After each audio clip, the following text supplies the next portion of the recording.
Dawn broke over the Arizona-New Mexico borderland, painting the sky in streaks of crimson and gold. The autumn air carried a biting chill, a sharp contrast to the scorched earth below. In the shallow bed of a dried river, a man lay dying. Mason Reed's blood soaked through his cotton shirt, pooling beneath him on the sand. Each labored breath sent waves of pain through his body as he stared up at the reddening sky. 36 hours of running, and this was where it would end. Alone in the dirt, miles from anywhere that mattered. 10 feet away, Ayanna Whitefeather stood motionless, her slender figure tense with indecision. The rope burns around her wrists were fresh, her deerskin dress torn at the shoulder. She clutched a knife in her right hand, eyes fixed on the wounded white man. She had been tracking the riverbed since escaping the trading post at Echo Creek, hoping the watercourse would lead her to familiar territory. Instead, she'd found him, another white man, another threat, or perhaps just another corpse soon enough. Mason's eyes fluttered open, glazed with fever and pain. His cracked lips parted, forming words she couldn't quite hear. Ayanna hesitated, then moved closer, her moccasins silent on the sand. St. Elmo Treaty. Find Catherine, he whispered before his eyes rolled back. Ayanna froze. St. Elmo, the name of her village before the soldiers came, before the flames and screams, before her sister died and her mother was taken. A sound caught her attention. Distant hoofbeats, growing louder. Riders coming from the east, kicking up dust on the horizon. She had seconds to decide. Kill him and run? Leave him to die? Or Ayanna sheathed her knife and knelt beside Mason. With strength born of desperation, she hooked her arms under his shoulders and began dragging him toward the shadow of a rock outcropping nearby. His blood left a dark trail in the sand that she hastily brushed away. As she pulled him into the shade of the rocks, his head lolled against her shoulder, his breath hot against her neck. Catherine, he murmured again, lost in delirium. The hoofbeats grew louder, then slowed. Ayanna pressed herself against the rocks, one hand over Mason's mouth. 4 men on horseback approached the spot where Mason had fallen. One dismounted, kneeling to examine the blood-stained sand. He wore a cavalry jacket with the insignia removed. He can't have gotten far, the man said, standing. Not with that wound. Spread out and find him. Blackburn wants those documents. The riders fanned out along the riverbed. Ayanna remained motionless, scarcely breathing, until they passed beyond the bend in the river. Only then did she remove her hand from Mason's mouth. In the deepening shadow of the rock, she studied his face. Strong jawline, weathered skin, a long scar across his chin. Not young, perhaps 40, with strands of gray in his dark hair. A soldier or scout, judging by his build and clothing. An enemy, by any measure. Yet he had spoken of St. Elmo. And Catherine, a name Ayanna had heard whispered among the elders before the raid. Who are you? You, she murmured in Apache, not expecting an answer. Mason's eyes remained closed, his breathing shallow. Blood continued to seep from the wound in his chest. Without treatment, he would be dead by nightfall. Ayanna closed her eyes briefly, thinking of her sister Nita, who would have helped anyone in need, enemy or friend. Thinking of her mother Kimamela, who believed in the sacred duty of healing. She made her decision. 36 hours earlier. Mason Reed stood at attention in Colonel Theodore Blackburn's office at Fort Garrison, his expression carefully neutral, despite the tension in his shoulders. 5 years since he'd set foot in a military outpost. 5 years since he'd spoken to Blackburn. It's a straightforward assignment, Reed, Blackburn said, pushing a leather satchel across his desk. Deliver these documents to Fort Jameson. That's all. Mason didn't touch the satchel. I'm not in the service anymore, Colonel. Haven't been since St. Elmo. Blackburn's expression hardened. He was 58 but looked older, his hair gone completely white, his uniform impeccable as always. This isn't an official assignment. It's a personal request. The documents concern certain irregularities that need addressing. Find another courier. There is no one else I can trust with this. Blackburn stood, walking to the window that overlooked the parade ground. These papers could change things for a lot of people, including the Apache. Mason felt a familiar tightness in his chest at the mention of the tribe. What kind of irregularities? Land disputes, water rights. Blackburn turned.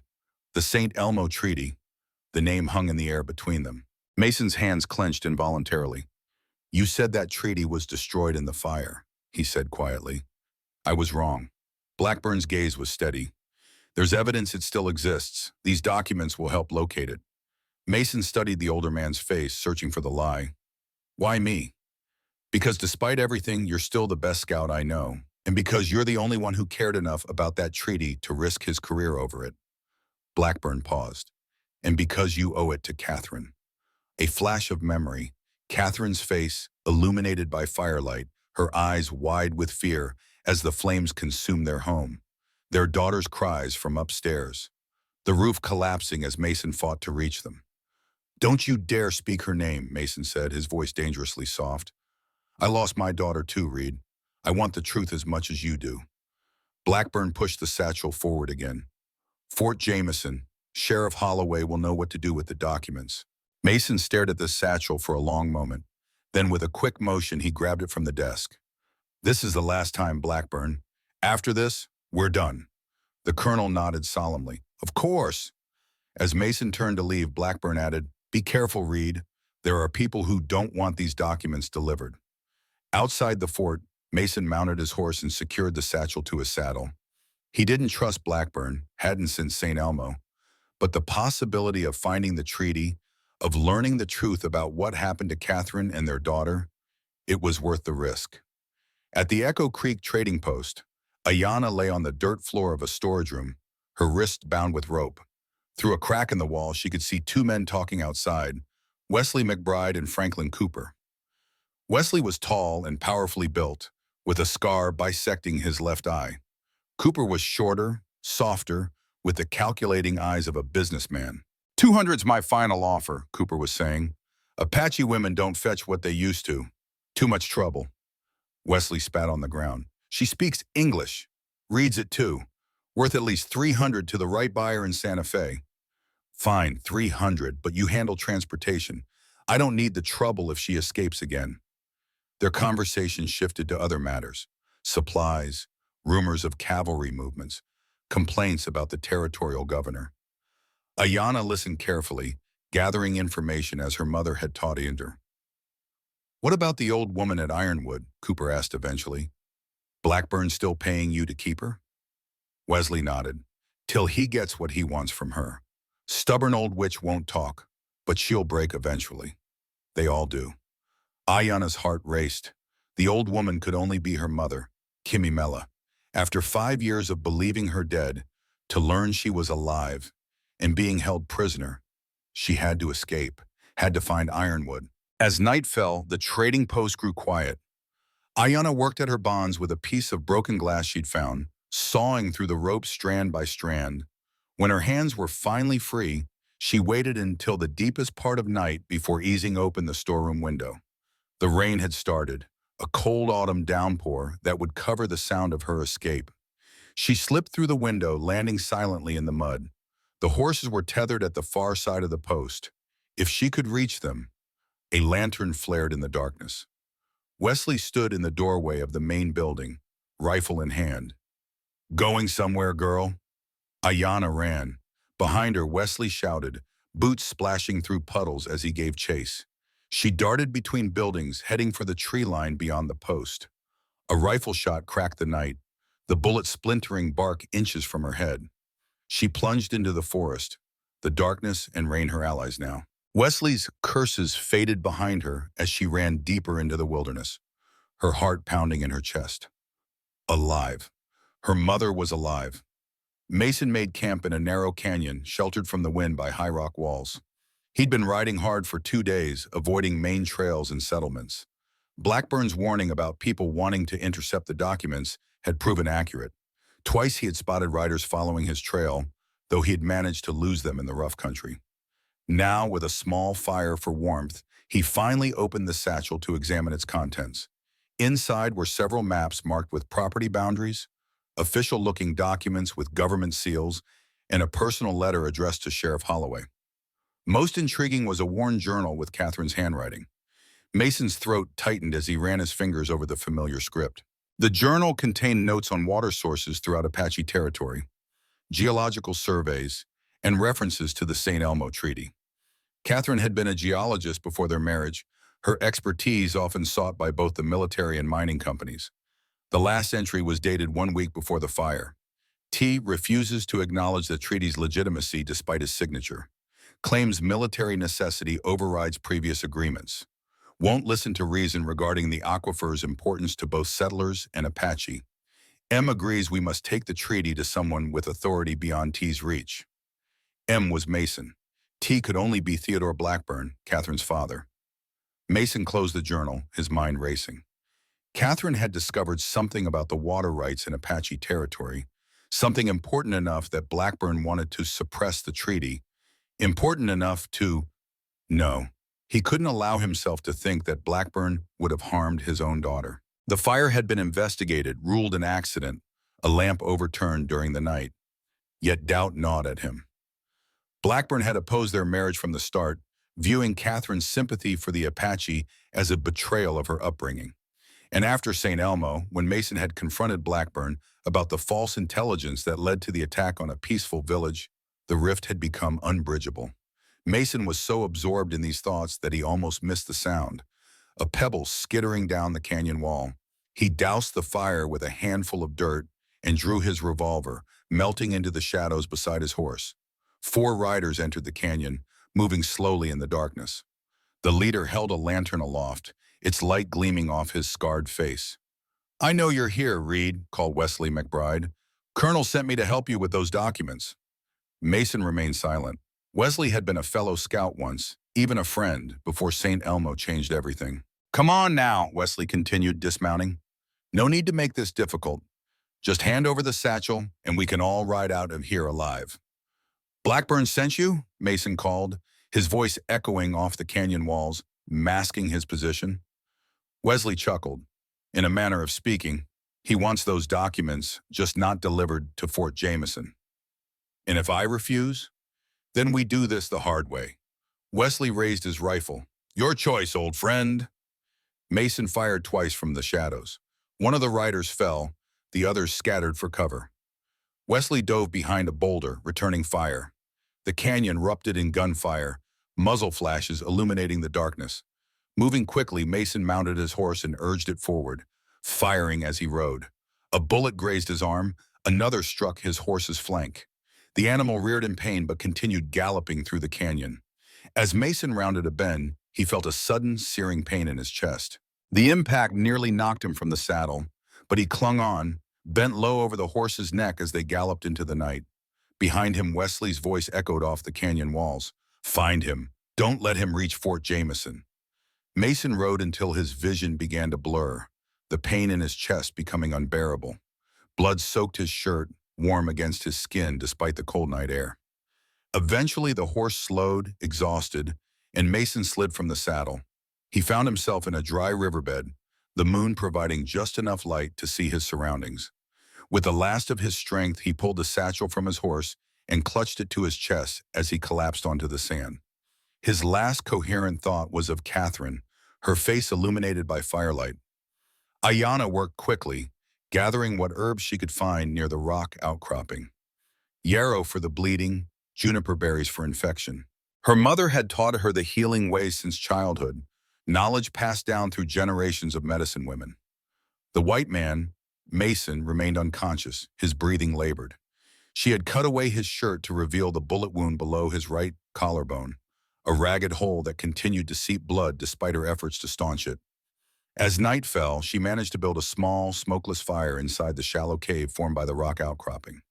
By its light, she cleaned Mason's wound as best she could, packing it with crushed yarrow and binding it with strips torn from her own dress. Throughout the night, she kept vigil, periodically checking his forehead for fever. When he began to shiver, she reluctantly lay beside him, sharing her body heat to keep him alive through the cold desert night. Near dawn, Mason's eyes opened. For a moment, he stared at the rock ceiling in confusion. Then, with surprising speed for a wounded man, he reached for a weapon that wasn't there. "Easy," Ayanna said in English, moving back from him. "You are shot. Bad."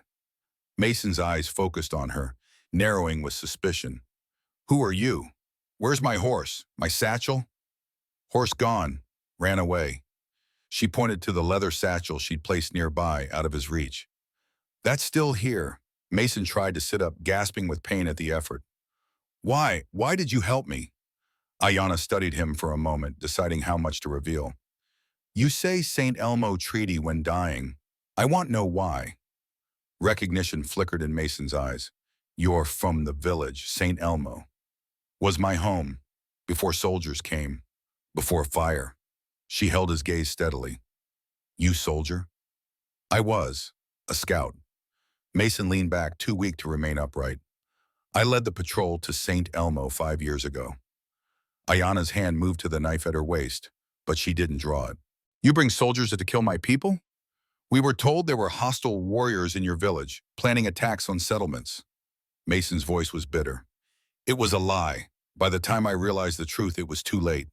The attack had begun. Many died that day. My sister Nita, many children. Ayanna's voice remained controlled, but her eyes burned with old pain. My mother taken. I escaped. Mason was silent for a long moment, his face a mask of regret. I'm sorry.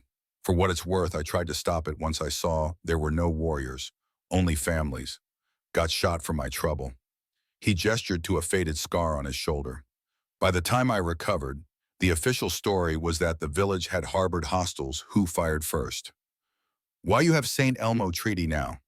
I'm trying to find it. The treaty was supposedly destroyed in the raid, but he hesitated.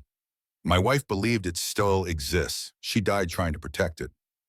Your wife? Catherine. Catherine Blackburn Reed. She was a geologist who worked with your tribe on water rights. She believed in the treaty, fought for it to be honored. Mason's voice broke slightly. She died in a house fire along with our daughter 5 years ago, just weeks after St. Elmo. Ayanna sat back, processing this information. Blackburn? Like the colonel? Her father. Mason's expression darkened. He opposed the treaty from the start, thought Catherine was being naive, letting sentiment cloud her judgment. Dawnlight began to filter into the shallow cave. Ayanna moved to the entrance, scanning the landscape for signs of pursuit. The riverbed stretched empty in both directions, but she knew the riders would return. We must move soon, she said. Men looking for you will come back. I can barely sit up, let alone walk. Then you die here. Ayanna gathered the few possessions she had, a water skin, her knife, a small pouch of healing herbs. I go find my mother. Mason struggled again to sit up, this time succeeding despite the pain evident on his face. Your mother? She's alive? At place called Ironwood. Men keep her prisoner. Recognition flashed in Mason's eyes. Ironwood Camp. That's a decommissioned lumber operation about 20 miles west, used occasionally by the military for unofficial business. You know this place? I've been there years ago. Mason grimaced as he shifted position. If your mother's being held there, it's on Blackburn's orders. He doesn't take prisoners without a reason. Ayanna considered this. You say your wife fight for treaty. My mother was keeper of treaty for our people. Maybe she know where it is now. Mason's eyes widened slightly. That would explain. He gestured toward the satchel. In there, journal. Catherine's writing about water rights, an aquifer that runs under Apache territory, valuable enough to kill for, apparently. Ayanna hesitated, then brought the satchel to Mason. He opened it with shaking hands, removing a worn leather journal. As he flipped through the pages, a folded paper fell out, a map with markings in both English and Apache symbols. This is it, Mason said softly. Catherine's research on the aquifer. And look, he pointed to a symbol near a mountain range. This is the Apache sign for sacred waters, isn't it? Ayanna nodded, surprised. You know Apache signs? Catherine taught me some. She worked closely with your tribe's elders. Mason studied the map more carefully. This could be the location of a copy of the treaty, or at least evidence of its existence. It's not far from Ironwood Camp. Their eyes met, a moment of understanding passing between them. Both had lost family, both sought truth, both had reason to distrust the other, and yet their paths had converged for a reason. Help me reach Ironwood, Mason said. We'll find your mother and the treaty together. Ayanna considered him for a long moment. He was still her enemy by any reasonable measure. a white soldier who had led the raid that destroyed her village. Yet he had also tried to stop the massacre, had lost his family seeking justice, and now held information that might lead to her mother. "There is place we can go first," she said finally. "Man who might help. Thomas Gray Wolf has cabin 2 hours from here." "Gray Wolf, the half Apache scout?" Mason looked surprised. "I thought he died years ago." "No, lives alone now. No like people." Ayanna stood. "Can you walk?" Mason gritted his teeth and pushed himself to his feet, swaying slightly. "I'll manage, but we'll need to move slowly." Ayanna nodded, gathering the satchel and slinging it over her shoulder. "Stay close. I know way to avoid riders." As they emerged from the shelter of the rocks into the morning light, an unspoken agreement formed between them, an alliance of necessity, fragile but essential for both their survivals. The desert stretched before them, harsh and unforgiving under the rising sun. Somewhere to the west lay Ironwood Camp, and with it, answers they both desperately sought. The journey to Grey Wolf's cabin was grueling. Mason struggled to keep pace with Ayanna, each step sending waves of pain through his chest. The bullet remained lodged near his shoulder, and though Ayanna's herbal poultice had slowed the bleeding, infection was a constant threat. They traveled along dry creek beds and through narrow canyons, avoiding open ground where they might be spotted. Twice they had to hide as riders passed in the distance, Wesley's men still searching. By midday, Mason's strength was failing. Sweat beaded on his forehead despite the cool air, and his breathing had become shallow and rapid. Ayanna finally called a halt in the shade of a large juniper tree. "Rest," she instructed, offering her water skin. "Not far now." Mason drank gratefully. "Tell me about your mother," he said after a moment, partly to distract himself from the pain. "Why would Blackburn keep her alive all these years?" Ayanna settled on her haunches, scanning the horizon as she spoke. "Kimimela is medicine woman, keeper of stories, treaties, has," she tapped her temple, "special memory, can remember everything she sees, every word, every mark on paper." She memorized the treaty, Mason realized. That's why they need her. Ayanna nodded. Treaties show true boundaries of Apache land, show water rights, important paper. "And your sister, Nita, you said?"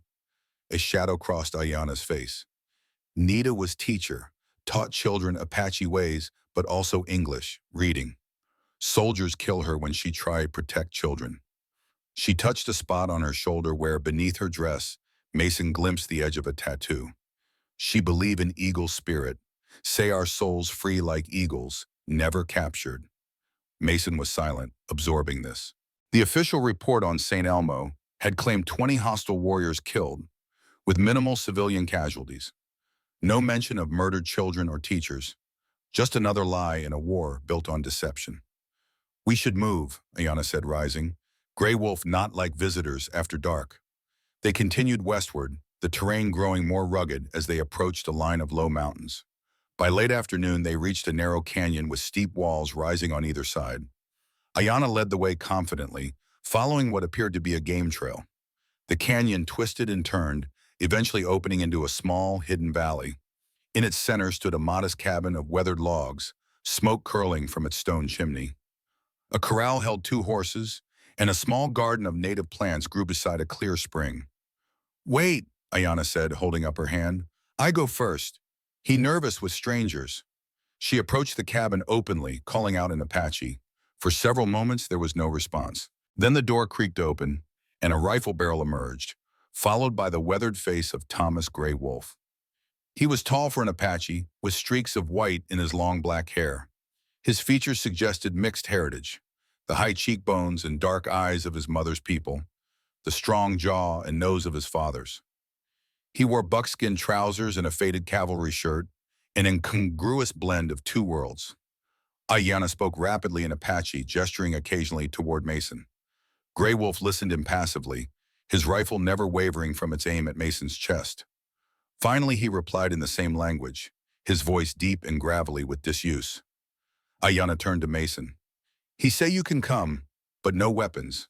He remember you from before. Not sure he trust."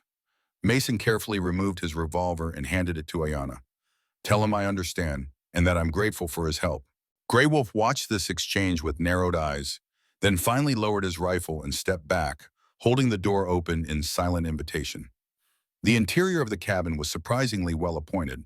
A stone fireplace dominated one wall, with cooking implements hanging nearby. Shelves held books in multiple languages, jars of herbs and medicines, and various tools. A table and chairs occupied the center of the room, while a curtained alcove presumably concealed a sleeping area. Grey Wolf gestured to a chair. "Sit," he said in accented English, "before you fall." Mason obeyed gratefully, his legs finally giving out after the long journey. Grey Wolf turned to Ayana, speaking again in Apache. She replied, then began gathering items from the shelves: bandages, jars of salve, a bottle of clear liquid. "She tells me you were shot by Wesley McBride," Grey Wolf said, turning to Mason, "that you seek the St. Elmo Treaty, that you are husband of Catherine Blackburn." "Yes to all three," Mason confirmed. Grey Wolf nodded thoughtfully. "I knew Catherine. Good woman, strong heart." He moved to help Ayana prepare the medicinal items. "The bullet must come out. It will be painful. I've had bullets removed before." "Not like this." Grey Wolf produced a wicked-looking knife and the bottle of clear liquid.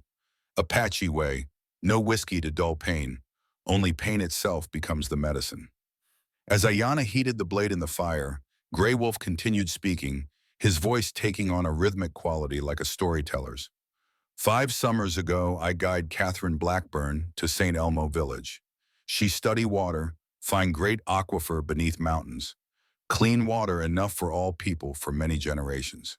He gestured toward the distant mountains visible through the cabin window.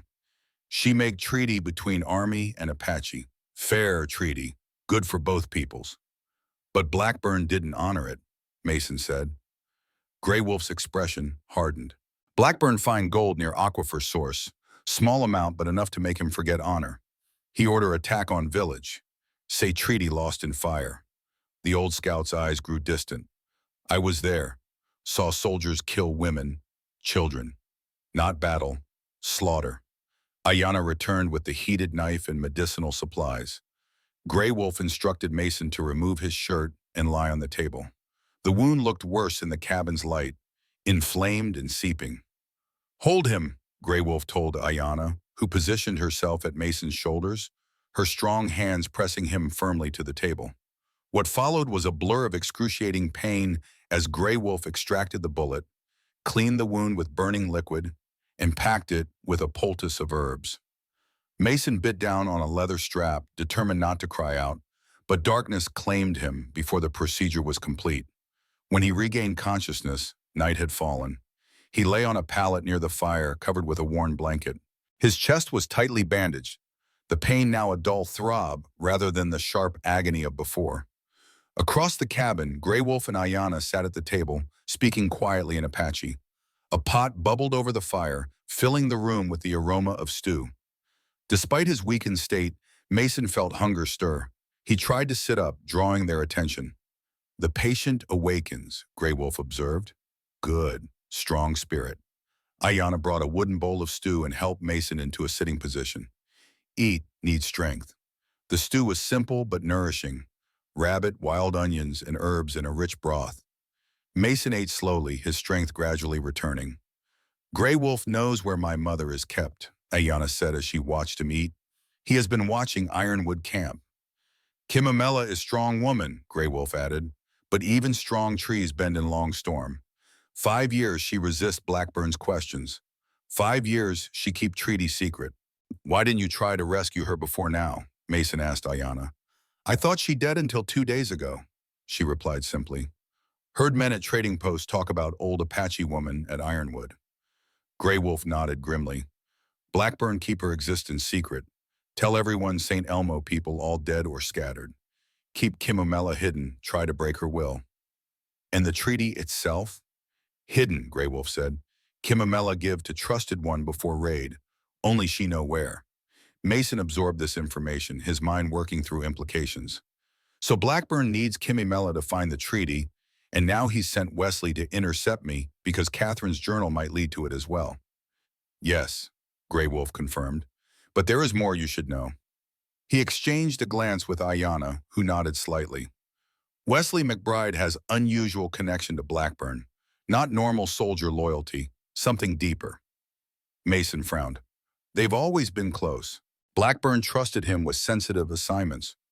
More than trust, Grey Wolf said, his voice dropping. Blind devotion. Wesley take missions no other man would accept. Follow orders without question. Even when those orders, the old scout's eyes darkened with memory, even when those orders involve killing innocent people, Mason finished grimly. Grey Wolf nodded. There is secret between them. Something personal. I do not know what, but it gives Blackburn power over this man beyond rank or duty. Mason considered this. Wesley had always harbored a particular hatred toward him, especially after he married Catherine, as if the marriage had been a personal affront rather than merely a professional disappointment. Whatever hold Blackburn has on him, it's made Wesley dangerous, Mason concluded, and desperate to prove himself. There's something else, Mason said, reaching for the satchel that lay nearby. Something in Catherine's journal about the treaty being more significant than just a local agreement. He withdrew the journal and carefully turned its pages until he found the entry he remembered. Here, she writes, T refuses to acknowledge that the treaty's authority extends beyond his jurisdiction. With the Secretary's signature, it becomes binding at the federal level. This is why T is so desperate to suppress its existence. Grey Wolf's eyebrows rose. The treaty bears signature of Secretary of Interior. This would make it federal law beyond Blackburn's power to void. Catherine must have taken it to Washington before the St. Elmo raid, Mason said. That's why Blackburn was so desperate to destroy all copies and suppress any knowledge of it. And why he killed Catherine, Ayanna said softly. The cabin fell silent except for the crackling of the fire. Outside, an owl called into the night. You believe Blackburn responsible for the fire that killed Catherine and your daughter? Grey Wolf finally asked. Mason stared into the flames. I never wanted to believe it. He was her father, but now, too many coincidences. The fire happened exactly when Catherine was gathering evidence about St. Elmo. Reports of a lamp accident when Catherine was always careful with fire, and I was conveniently away, investigating rumors of survivors from the village. Blackburn's sacrifice, own daughter for gold and power, Ayanna said, her voice tight with anger. Same as he sacrificed my people. Grey Wolf rose and moved to the window, peering out into the darkness. You cannot stay here long. Wesley's men still search. By morning they may find your trail. We need to reach Ironwood Camp, Mason said, attempting to stand. Despite the meal and rest, he remained weak, his legs unsteady. Not yet, Grey Wolf said firmly. You too weak. Wound need time to heal. We don't have time, Mason insisted. If Blackburn realizes we're working together, he might move Kimimela or worse. Grey Wolf considered this, then nodded reluctantly. One night. You rest tonight, leave at dawn.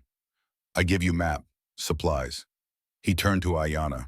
Show him Eagle Mark while I prepare. Grey Wolf disappeared behind the curtained alcove, leaving Mason and Ayanna alone by the fire. She hesitated, then slowly pulled aside the shoulder of her dress to reveal a tattoo. A stylized eagle in flight, its wings spread wide across her shoulder blade. Nita had same mark, she explained. She say eagle is spirit of freedom. Cannot be caged, even in death. Her voice softened. Night before raid, she tell me, if anything happened to me, look for eagles. I will watch over you. Mason studied the tattoo, recognizing the artistry and meaning behind it. It's beautiful, he said simply. Catherine, Ayanna began hesitantly. She was good woman? Respect Apache ways? The best person I've ever known, Mason replied, his voice rough with emotion. She believed people should be judged by their actions, not their race or birth. She saw the humanity in everyone. He smiled faintly at a memory. She learned Apache phrases to speak with the elders directly, insisted on understanding your customs before proposing any agreements about the land. Ayanna nodded, seeming satisfied with this answer.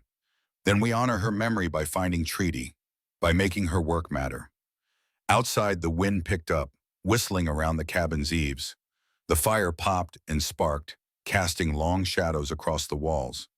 In this moment of quiet understanding, An alliance forged in shared loss began to strengthen into something more. Perhaps not friendship yet, but mutual respect. Grey Wolf returned with a rolled piece of hide which he spread on the table. It showed a detailed map of the region, with Ironwood Camp clearly marked. Camp has 6 buildings, he explained, pointing. Main house where Wesley stay, bunkhouse for men, storehouse, stable, cookhouse, and here, he indicated a small structure set apart from the others, cabin where they keep Kimimela. Guards? Mason asked. 6 men usually, more when Blackburn visit. Grey Wolf traced a route with his finger. This way safest approach. Canyon provides cover until last quarter mile. Blackburn himself visits the camp? Mason asked, surprised. Grey Wolf nodded grimly. Once each month, ask same questions, get same silence. Leave angry. He looked up. Next visit due soon. 2 days, maybe 3. Then we need to move quickly, Mason said. Get Kimimela out before he arrives. Grey Wolf rolled up the map and handed it to Ayana. Take my horses, faster than walking.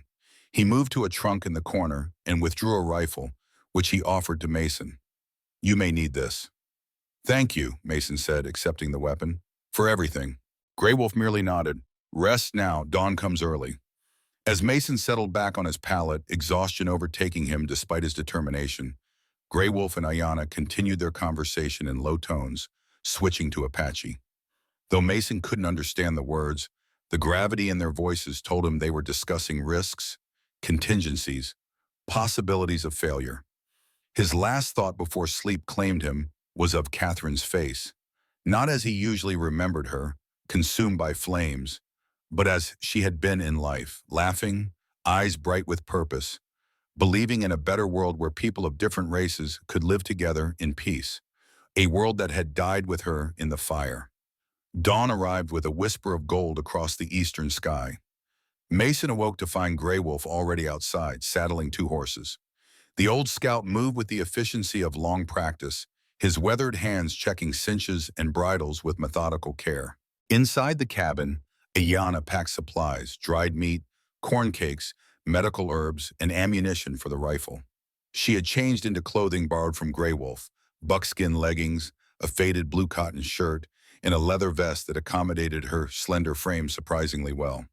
A red bandana held back her long black hair. How's the wound? She asked, noticing Mason watching her. Mason gingerly touched the bandage on his chest. The pain had subsided to a dull throb, manageable if not comfortable. Better, your medicine is strong.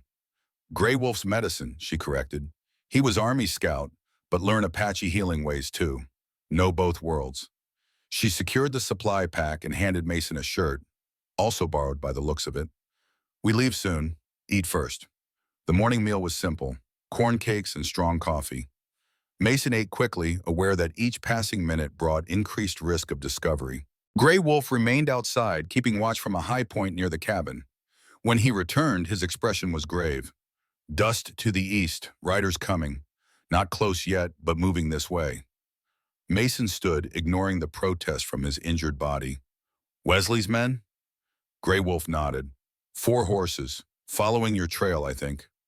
Then we need to go now, Mason said, reaching for the rifle. Not that way, Grey Wolf cautioned. They expect you to head west toward Fort Jameson. Go south instead, through Devil's Canyon. Path difficult, but hidden. Ayana secured the last of their supplies to the saddles while Mason studied Grey Wolf's map one final time, committing the route to memory. The path to Ironwood Camp would take them through some of the most rugged terrain in the territory, slow going, but less likely to be patrolled. What about you? Mason asked the old scout. If Wesley finds your cabin, Grey Wolf's mouth quirked in what might have been a smile. Not first time someone come looking for me. Not find me unless I want to be found. He patted a revolver at his hip. Besides, old Wolf still has teeth. Ayana embraced the older man briefly, whispering something in Apache. He responded in kind, then placed his hand on her head in what appeared to be a blessing. To Mason, Grey Wolf offered a firm handshake. Fine treaty. Honor Catherine's work. Maybe then, both our peoples find peace. I'll do my best, Mason promised. They mounted the horses, Mason suppressing a grimace as the movement pulled at his wound. Gray Wolf handed him a small pouch. Medicine, for pain and fever. Take small amount when needed. Mason nodded gratefully and secured the pouch in his saddlebag. With a final look at the cabin that had provided brief sanctuary, he followed Ayana toward the southern end of the valley, where a narrow passage cut between towering rock walls. Behind them, Gray Wolf raised his hand once in farewell, then turned back toward his cabin. Whatever fate awaited him with Wesley's approaching men, he would face it with the stoicism that had carried him through decades of living between two worlds. Devil's Canyon lived up to its name. The narrow passage twisted between sheer cliff faces that blocked the sun, except for a few hours at midday. The ground was treacherous, loose shale and hidden sinkholes that could snap a horse's leg in an instant. They proceeded slowly, often dismounting to lead the horses through particularly dangerous stretches. Mason found himself increasingly grateful for Ayana's presence. She moved with the confidence of someone born to this harsh land, reading signs invisible to his eye. A bent twig indicating recent passage, a particular bird call warning of predators nearby, subtle changes in the air that preceded weather shifts. By midday, they had traveled perhaps 5 miles as the crow flies, though the winding canyon made the actual distance much greater. They paused in a wider section where a spring bubbled from the rock face, creating a small pool of clear water. As the horses drank, Mason studied the canyon walls rising hundreds of feet above them. How much farther through this maze? Half day more, Ayana replied, refilling their water skins. Then open country for short time before mountains. Mason nodded, automatically scanning their surroundings for potential threats, an old habit from his scouting days. The canyon appeared empty, yet he couldn't shake a feeling of unease. Something wrong? Ayana asked, noticing his expression. Not sure, just... Mason shook his head. Instinct, maybe. Feeling of being watched. Ayana immediately grew alert, her hand moving to the knife at her belt. She studied the canyon rim carefully, then the shadows among the rocks. Navajo land, this part, she said quietly. They not always friendly to Apache or white men. Would they attack us? Depends. Some bands still raid, others trade with settlements now.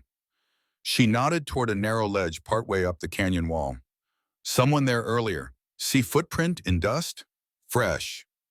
Mason spotted the faint impression she indicated, evidence of recent human presence that he had overlooked.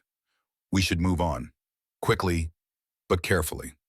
They continued through the canyon, both now hyper-aware of their surroundings. The passage narrowed again, forcing them to proceed single file, Ayana leading. The only sounds were their horses' hooves on stone and the occasional cry of a circling hawk.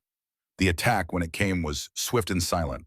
A whistling sound was their only warning before arrows struck the ground around them. Mason reacted instantly, pulling his rifle from its scabbard as he scanned the cliff tops. Ayana had already dismounted, pulling both horses into the shelter of an overhanging rock. There, Mayom.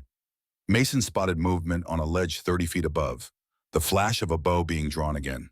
He fired a warning shot, deliberately aiming wide. The bullet struck rock near the hidden archer, sending stone chips flying. A shout echoed through the canyon, followed by rapid conversation in a language Mason didn't recognize. Navajo, Ayana confirmed, now beside him with her own weapon ready. 4, maybe 5 of them. We don't want to fight, Mason called out, his voice echoing off the canyon walls. We're just passing through. Silence answered him. Then a voice responded in accented English. This Navajo land, you Apache and white man, not welcome. We mean no harm, Mason replied. We seek someone captured by the army, a medicine woman named Kimamela. This provoked another burst of conversation among the hidden Navajo. Finally, the same voice called down, Kimamela of St. Elmo Village? Mason glanced at Ayana, who nodded. Yes, he confirmed. Her daughter travels with me. After a long pause, a figure stood on the ledge, a Navajo man of perhaps 30, wearing a mix of traditional clothing and items clearly traded from settlers. He carried a bow but had lowered it slightly. Come forward, Anise instructed, alone. No weapons. Mason hesitated, looking to Ayana for guidance. I go, she said quietly. They no-name Kimamela. Good sign.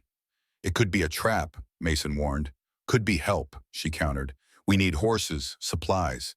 Cannot fight way to Ironwood alone. Before Mason could object further, Ayana had stepped out from the shelter of the rock, her empty hands held outward in a universal gesture of peace. She spoke a few words in what Mason assumed was Navajo, apparently enough of a greeting to cause the warrior to nod in acknowledgement. "Come up," the man directed, pointing to a narrow path cut into the canyon wall nearby. "Bring white man, if he can be trusted." Ayana turned to Mason with a raised eyebrow. He reluctantly slung his rifle across his back and secured the horses before following her to the hidden path. The climb was precarious, especially for Mason with his injured chest, but they managed to reach the ledge where the Navajo warrior waited. He assessed them with dark, expressionless eyes before gesturing for them to continue upward. "Camp there," he said, pointing higher. "Chief will speak with you."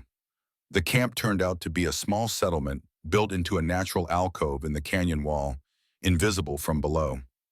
Perhaps 20 people lived there, men, women, and children going about daily tasks among structures built of stone and timber.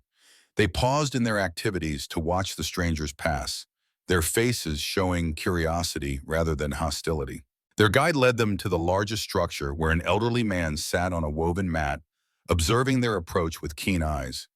Despite his age, evident in his silver hair and lined face, he carried himself with dignity and strength. "Grandfather," the warrior said respectfully in English, presumably for the visitor's benefit, "these two seek Kimimela of St. Elmo. The woman is her daughter." The old man studied them carefully before speaking. "I am Running Elk. This band is under my protection." His English was slow but clear. "Why you look for Kimimela?" Ayana stepped forward. "I am Ayana White Feather. Kimimela is my mother. I believed her dead after soldiers attacked our village 5 years ago. Now I learned she lives, held prisoner at a place called Ironwood." "And you?" Running Elk turned his penetrating gaze to Mason. "Why does white man help Apache woman?" Mason met the chief's eyes steadily. "My name is Mason Reed. My wife worked with Kimimela on a treaty to protect Apache water rights. She died trying to defend that treaty." Running Elk nodded slowly. "I knew Kimimela. Wise woman, strong medicine." He gestured for them to sit. "3 summers ago, my grandson was shot by white hunters. We brought him to trading post, seeking help. White doctor refuse. Say no treat, dirty Indians. Kimimela there, helping Apache woman give birth. She come, use medicine ways, save my grandson's life." The chief touched a leather pouch hanging from his neck. "She give this medicine. Say use when fever come. Many times it save our children." His expression grew solemn. "We hear St. Elmo village destroyed. Thought all dead." "Many died," Ayana confirmed. "Some escaped, scattered." Running Elk considered this information. "And now soldiers hold Kimimela prisoner." "We." Mason explained about the treaty, the aquifer, and Blackburn's betrayal. As he spoke, other members of the band gathered to listen, their expressions growing increasingly troubled. When he finished, Running Elk conferred briefly with several older members of the group in Navajo. Then he turned back to the visitors. "Water is life in this land. Treaty that protects water protects all people. Navajo, Apache, even white settlers who respect the earth." He stood, his decision apparently made. "We will help you reach Ironwood, provide fresh horses, supplies, guide who knows secret paths." Mason bowed his head in gratitude. "Thank you, we're in your debt." "No debt, honor only." Running Elk gestured to a younger man nearby. "Swift Horse will guide you. Rest today, leave at dawn tomorrow." As they were led to a small dwelling where they could rest, Ayana murmured to Mason, "Apache and Navajo not always friends, sometimes rivals, sometimes enemies. But Kimimela's medicine reached across these boundaries." "Your mother sounds like a remarkable woman," Mason observed. "She is." Ayana's voice held both pride and worry. "If she lives after 5 years as prisoner." "We'll find her," Mason promised, "and we'll make Blackburn pay for what he's done to both our families." They departed at first light the following morning, guided by Swift Horse, a wiry young Navajo warrior who moved through the landscape with silent efficiency. Their Navajo host had provided fresh horses, additional weapons, and supplies, generosity born of respect for Kimimela, and perhaps also a shared animosity toward the military forces that had displaced and harmed both tribes. The terrain gradually changed as they emerged from Devil's Canyon into more open country. Rolling hills covered in sage and juniper gave way to steeper, pine-forested slopes as they approached the mountains where Ironwood Camp was nestled. Swift Horse proved an invaluable guide, leading them along hidden game trails and dry stream beds where their passage would leave minimal traces. He spoke little but observed everything, often stopping to study distant dust clouds or listen to sounds inaudible to his companions. During a brief rest at midday, while Swift Horse scouted ahead, Mason found himself studying Ayanna as she checked their supplies. The past days had transformed his perception of her, from a potential threat to a capable ally. Her quiet competence, resilience, and unwavering focus on finding her mother had earned his respect. "Your wound," she said, noticing his gaze. "Need checking?" "It's healing," Mason assured her. "Grey Wolf's medicine is powerful stuff." Ayanna nodded, then hesitated before speaking again. "This treaty, if we find it, what happens then?" It was a question Mason had been pondering himself. Legally, if it bears the Secretary's signature as Catherine believed, it would supersede any local agreements. The Apache rights to the land and water would be protected by federal law. And Blackburn, men who attacked our village? With evidence of the treaty's existence, they could be held accountable. Blackburn at least would face court-martial, possibly prison. Mason's jaw tightened. "And if we can prove his involvement in Catherine's death?" "Justice," Ayanna said softly. "But will white man's law give justice to Apache people?" It was a fair question, and one Mason couldn't answer with certainty. The history of broken treaties and ignored agreements between the government and native tribes provided little grounds for optimism. "I don't know," he admitted, "but Catherine believed it was possible that the law could protect all people if properly upheld." "I have to believe that too." Swift Horse returned before Ayanna could respond, signaling for them to continue. They rode in silence for several more hours, climbing steadily into the mountains. Late in the afternoon, they reached a ridgeline that offered their first view of Ironwood Camp nestled in a valley below. Just as Grey Wolf had described, the camp consisted of 6 buildings arranged around a central yard. The main house stood at the northern end, a substantial log structure with a porch wrapping around its front.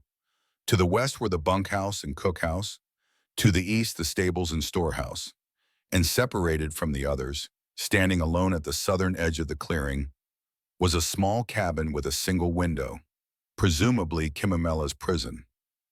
From their vantage point, they could see men moving about the camp, 4 or 5 figures going about routine tasks. A wisp of smoke rose from the cookhouse chimney, and horses grazed in a paddock behind the stables. "No extra activity," Mason noted, studying the scene through a small spyglass from his saddlebag. "Doesn't look like they're expecting trouble." Swift Horse pointed to a stand of pines about a quarter mile from the isolated cabin. "Good place to watch, hidden." Mason nodded in agreement. "We'll need to observe their routines before attempting anything. Learn the guard schedules. See how often they check on the prisoner." "We wait until dark?" Ayanna asked.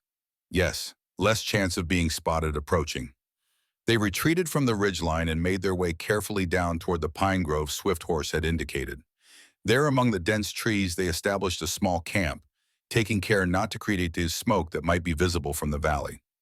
As dusk settled over the mountains, Swift Horse departed, melting into the forest with a promise to return in 2 days. "Navajo eyes and ears useful," he explained. "Will bring more help if needed." Left alone, Mason and Ayanna took turns observing the camp through the spyglass. The activities below followed predictable patterns: men gathering for the evening meal, guards changing shifts, lamps being lit as darkness fell. When full night arrived, they moved closer, finding concealment in a dry creek bed that ran within 100 yards of the isolated cabin. From this position, they could make out 2 guards, one patrolling the main yard, another posted directly outside Kimimela's cabin. "Too many men for direct approach," Mason whispered. "We need a distraction." They watched through the night, noting every detail of the camp's operation. Shortly before dawn, they retreated to their hidden camp to rest and plan. The pattern repeated the following day: observation, assessment, planning. It was during their second night of surveillance that they witnessed the arrival of Wesley McBride, riding in with 2 additional men. Even from a distance, Mason recognized his former comrade's distinctive silhouette and the scar that bisected his left eye. This complicates things, Mason murmured. Wesley's no fool. He'll tighten security. Sure enough, within the hour, additional guards were posted around the perimeter of the camp. The man stationed outside Kimimela's cabin was replaced with two, and torches were lit at regular intervals to illuminate the grounds. They expecting something, Ayana observed. Maybe know we coming. Or Blackburn is coming, Mason suggested. Grey Wolf said his monthly visit was due soon. They continued to watch as activity in the camp gradually settled for the night. Around midnight, the door to Kimimela's cabin opened, and Wesley emerged, followed by another figure, a tall man in a cavalry uniform whose white hair gleamed in the torchlight. Blackburn, Mason breathed, instinctively tightening his grip on the rifle beside him. He's here. Through the spyglass, he could make out Blackburn's face, the hard set of his jaw, the ramrod-straight posture that hadn't changed in decades of military service. The colonel spoke briefly to Wesley, then turned and strode toward the main house, leaving his subordinate outside the cabin. We need to hear what they're saying, Mason decided. I'm going closer. Ayana caught his arm. Too dangerous. Too many guards now. There's a drainage ditch that runs behind the buildings, Mason pointed out. I scouted it earlier. It provides cover almost to the back of the main house. If I can get close enough to hear their conversation. I go, Ayana countered. Move quieter than you. Know how to listen without being seen. Mason hesitated, torn between concern for her safety and acknowledgement of her superior stealth abilities. If you're caught, won't be. Her confidence was absolute. Finally, he nodded. Be careful. At the first sign of trouble, retreat immediately. We'll meet back at the camp. Ayana slipped away into the darkness, moving with the fluid grace of a predator. Mason watched her progress through the spyglass until she disappeared into the shadows near the camp's perimeter. What followed was perhaps the longest hour of Mason's life. Every sound from the direction of the camp, a guard's call, a door closing, a horse's whicker, sent a spike of anxiety through him. Had she been discovered? Captured? Or worse? Just as he was considering a reckless approach to search for her, Ayana materialized beside him, her sudden appearance nearly causing him to jump. How do you do that? He whispered, his relief evident. Apache way, she replied simply, settling beside him. I hear them talk. Blackburn angry. Treaty still missing. Says something about Secretary's signature making it dangerous. Did you see your mother? Ayana shook her head. No, but heard guards say she refused food again. Blackburn say he'd take her to fort tomorrow if she not cooperate. Last chance. Mason considered this development. If he moves her to the fort, our chances of rescuing her drop considerably. We must act tonight, Ayana insisted. No more waiting. Mason nodded slowly. Agreed, but we'll need a significant distraction. He studied the layout of the camp one more time, his military training asserting itself as he formulated a plan. The stables.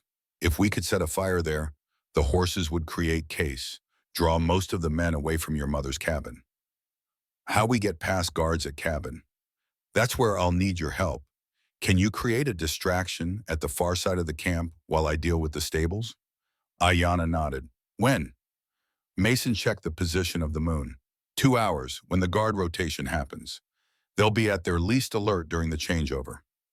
They spent the intervening time checking weapons and finalizing details. Mason would approach from the west, using the drainage ditch to reach the rear of the stables undetected.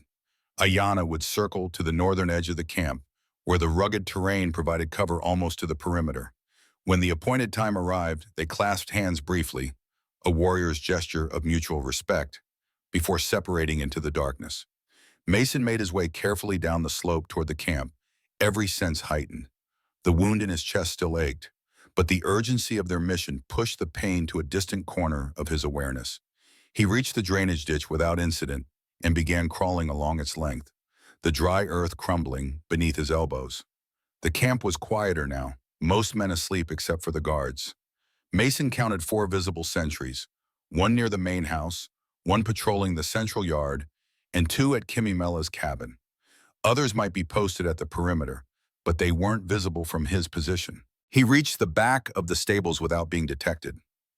The building smelled of hay and horses, the animals inside occasionally shifting and snorting in their sleep. A small window at the rear provided access. Tight, but manageable. Mason glanced toward the northern edge of the camp, waiting for Ayana's signal.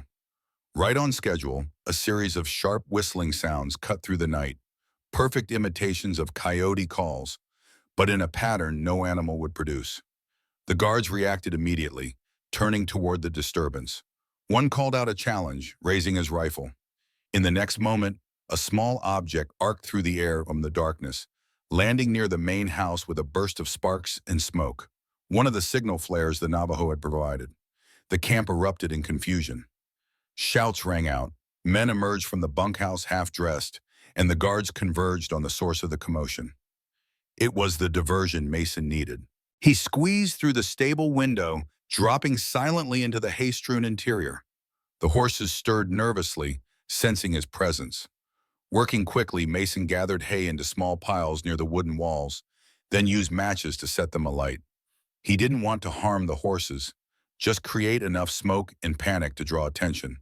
As the first flames caught, Mason opened the stall doors, giving the animals a clear path to escape. Then he slipped back out the window, circling toward Kimimela's cabin where, as hoped, only one guard remained, the other having rushed to investigate the commotion at the main house. The lone guard never saw the blow that rendered him unconscious. Mason caught the man's body before it hit the ground, dragging him into the shadows. By now, smoke was billowing from the stable, and the first horses had broken free, adding to the chaos as they galloped through the camp. Mason tried the cabin door, locked, as expected. A quick search of the unconscious guard yielded a key. He inserted it with shaking hands, turned the lock, and eased the door open. The interior was dark save for a sliver of moonlight through a small window. A figure sat motionless on a narrow cot against the far wall. "Kimimela," Mason whispered. "I'm here to help. Ayana sent me." The figure raised her head slowly. In the dim light, Mason could make out the features of an elderly Apache woman, her face deeply lined, her silver hair braided and falling over one shoulder. Despite the evident hardship of her captivity, she carried herself with unmistakable dignity. "Ayana lives?" Her voice was soft but clear, with only a slight accent. "Yes, she's nearby. We need to go now while everyone is distracted." Kimimela rose steadily, requiring no assistance despite her years and ordeal. She wore a simple dress of faded blue cotton, her feet bare on the rough wooden floor. Around her neck hung a leather pouch similar to the one Running Elk had shown them. "They come," she said suddenly, turning toward the door. "Many men." Shan heard it too, shouting, closer now, the chaos shifting from the burning stable toward their location. Someone had discovered the missing guard or noticed the open cabin door. "We need to move quickly," he urged, taking her arm. "Can you run?" "Yes." There was steel in her simple answer. They slipped out of the cabin, staying low and close to the shadows. The camp was in disarray, men shouting orders, horses still running loose, the stable now fully engulfed in flames that cast writhing shadows across the yard. Mason led Kimimela toward the drainage ditch, their planned escape route. They had covered perhaps half the distance when a shout rang out behind them. "There, the prisoners escaping!" Gunfire erupted, bullets kicking up dirt around them. Mason pushed Kimimela ahead of him, turning to return fire with his revolver.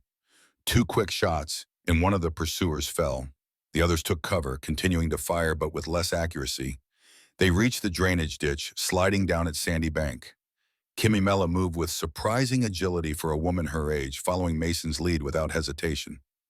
"Ayana will meet us in the trees," Mason explained as they ran, hunched over in the shallow ditch. "She's creating diversions to cover our escape." As if on cue, a series of small explosions sounded from the far side of the camp. More of the Navajo signal flares deployed to maximum effect. Fresh shouts of confusion rose from their pursuers. They reached the end of the ditch, where it opened into rougher terrain leading up to the pine grove. Just as they started the climb, Mason heard a familiar voice behind them. "That's far enough, Reed." Wesley McBride stood 20 yards away, his rifle aimed steadily at Mason's chest. Behind him, two more men appeared, their weapons also raised.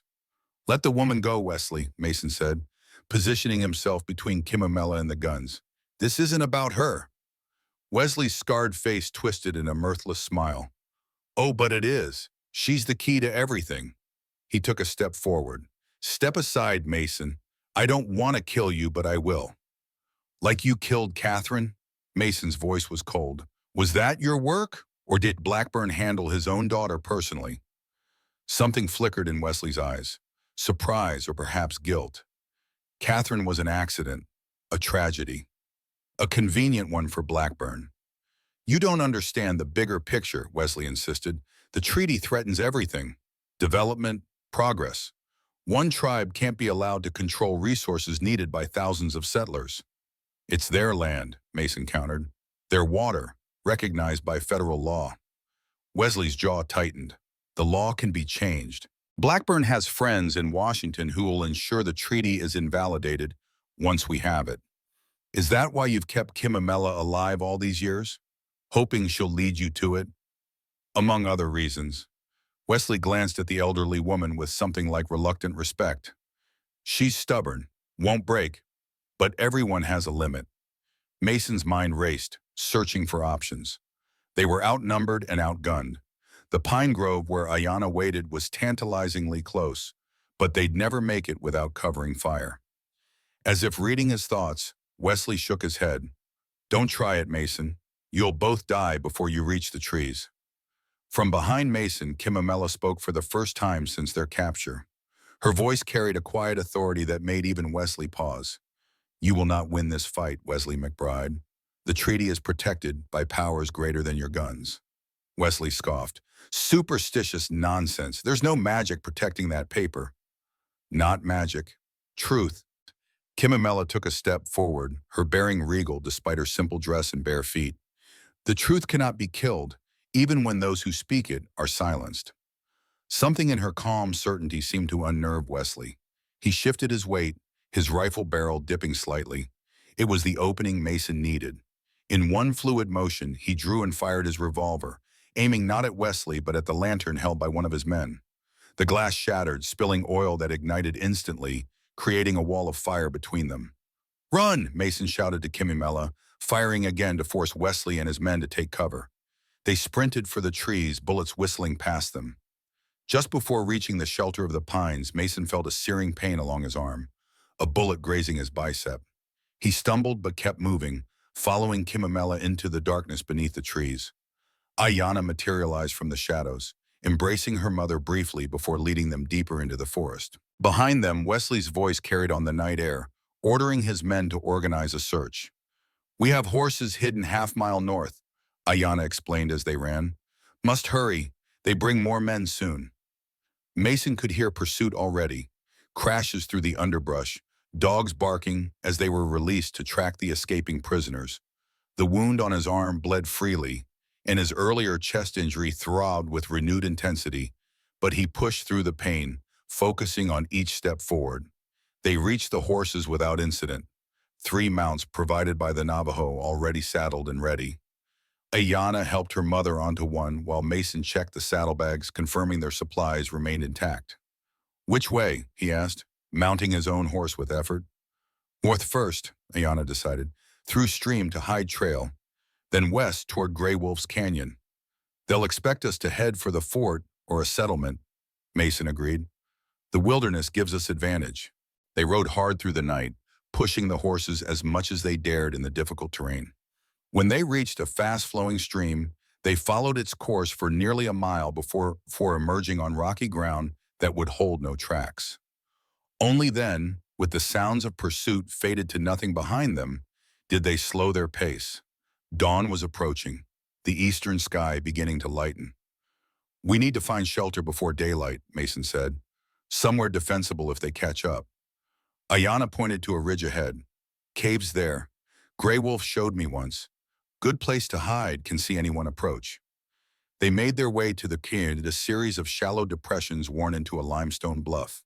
The largest was deep enough to conceal them and the horses from casual observation, while offering a commanding view of the approach from the direction of Ironwood Camp. Once inside, Ayanna quickly built a small, smokeless fire for warmth.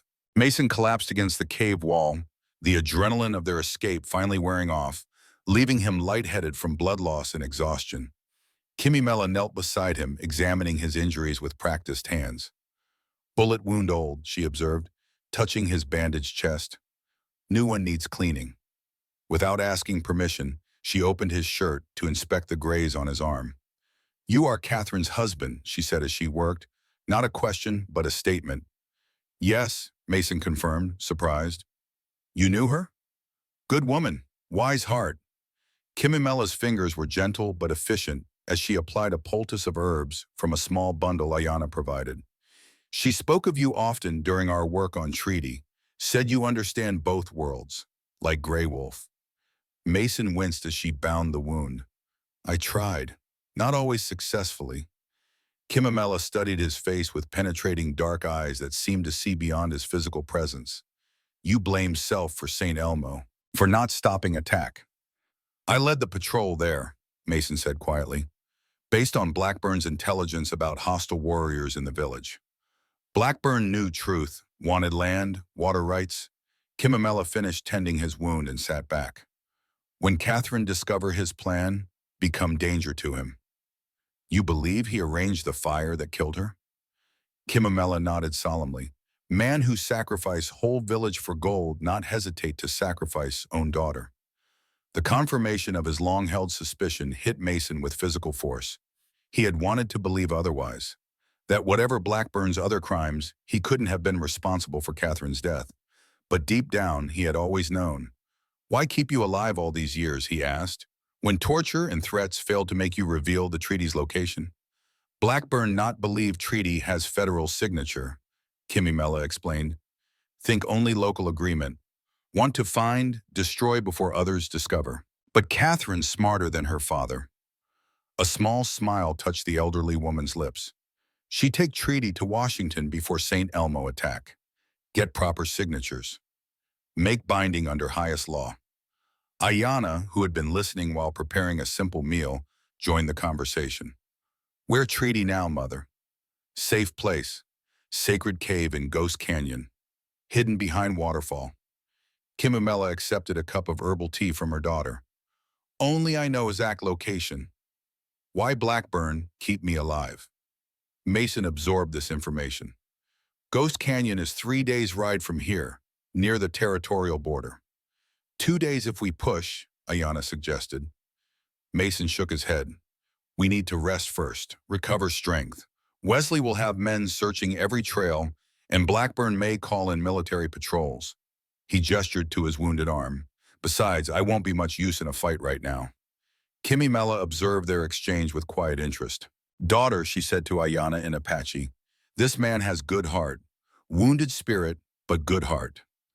Ayana replied in the same language, too quickly for Mason to catch more than a word or two. Whatever she said made her mother smile knowingly. They ate a sparse meal of dried meat and corn cakes, then took turns standing watch while the others rested. Mason insisted on taking the first shift despite his injuries, positioning himself near the cave entrance where he could observe the terrain below. The landscape stretched out before him, rugged, beautiful, unforgiving. Somewhere out there, Wesley and his men were searching, perhaps with army reinforcements by now. The odds against their small group were daunting, yet Mason felt a renewed sense of purpose.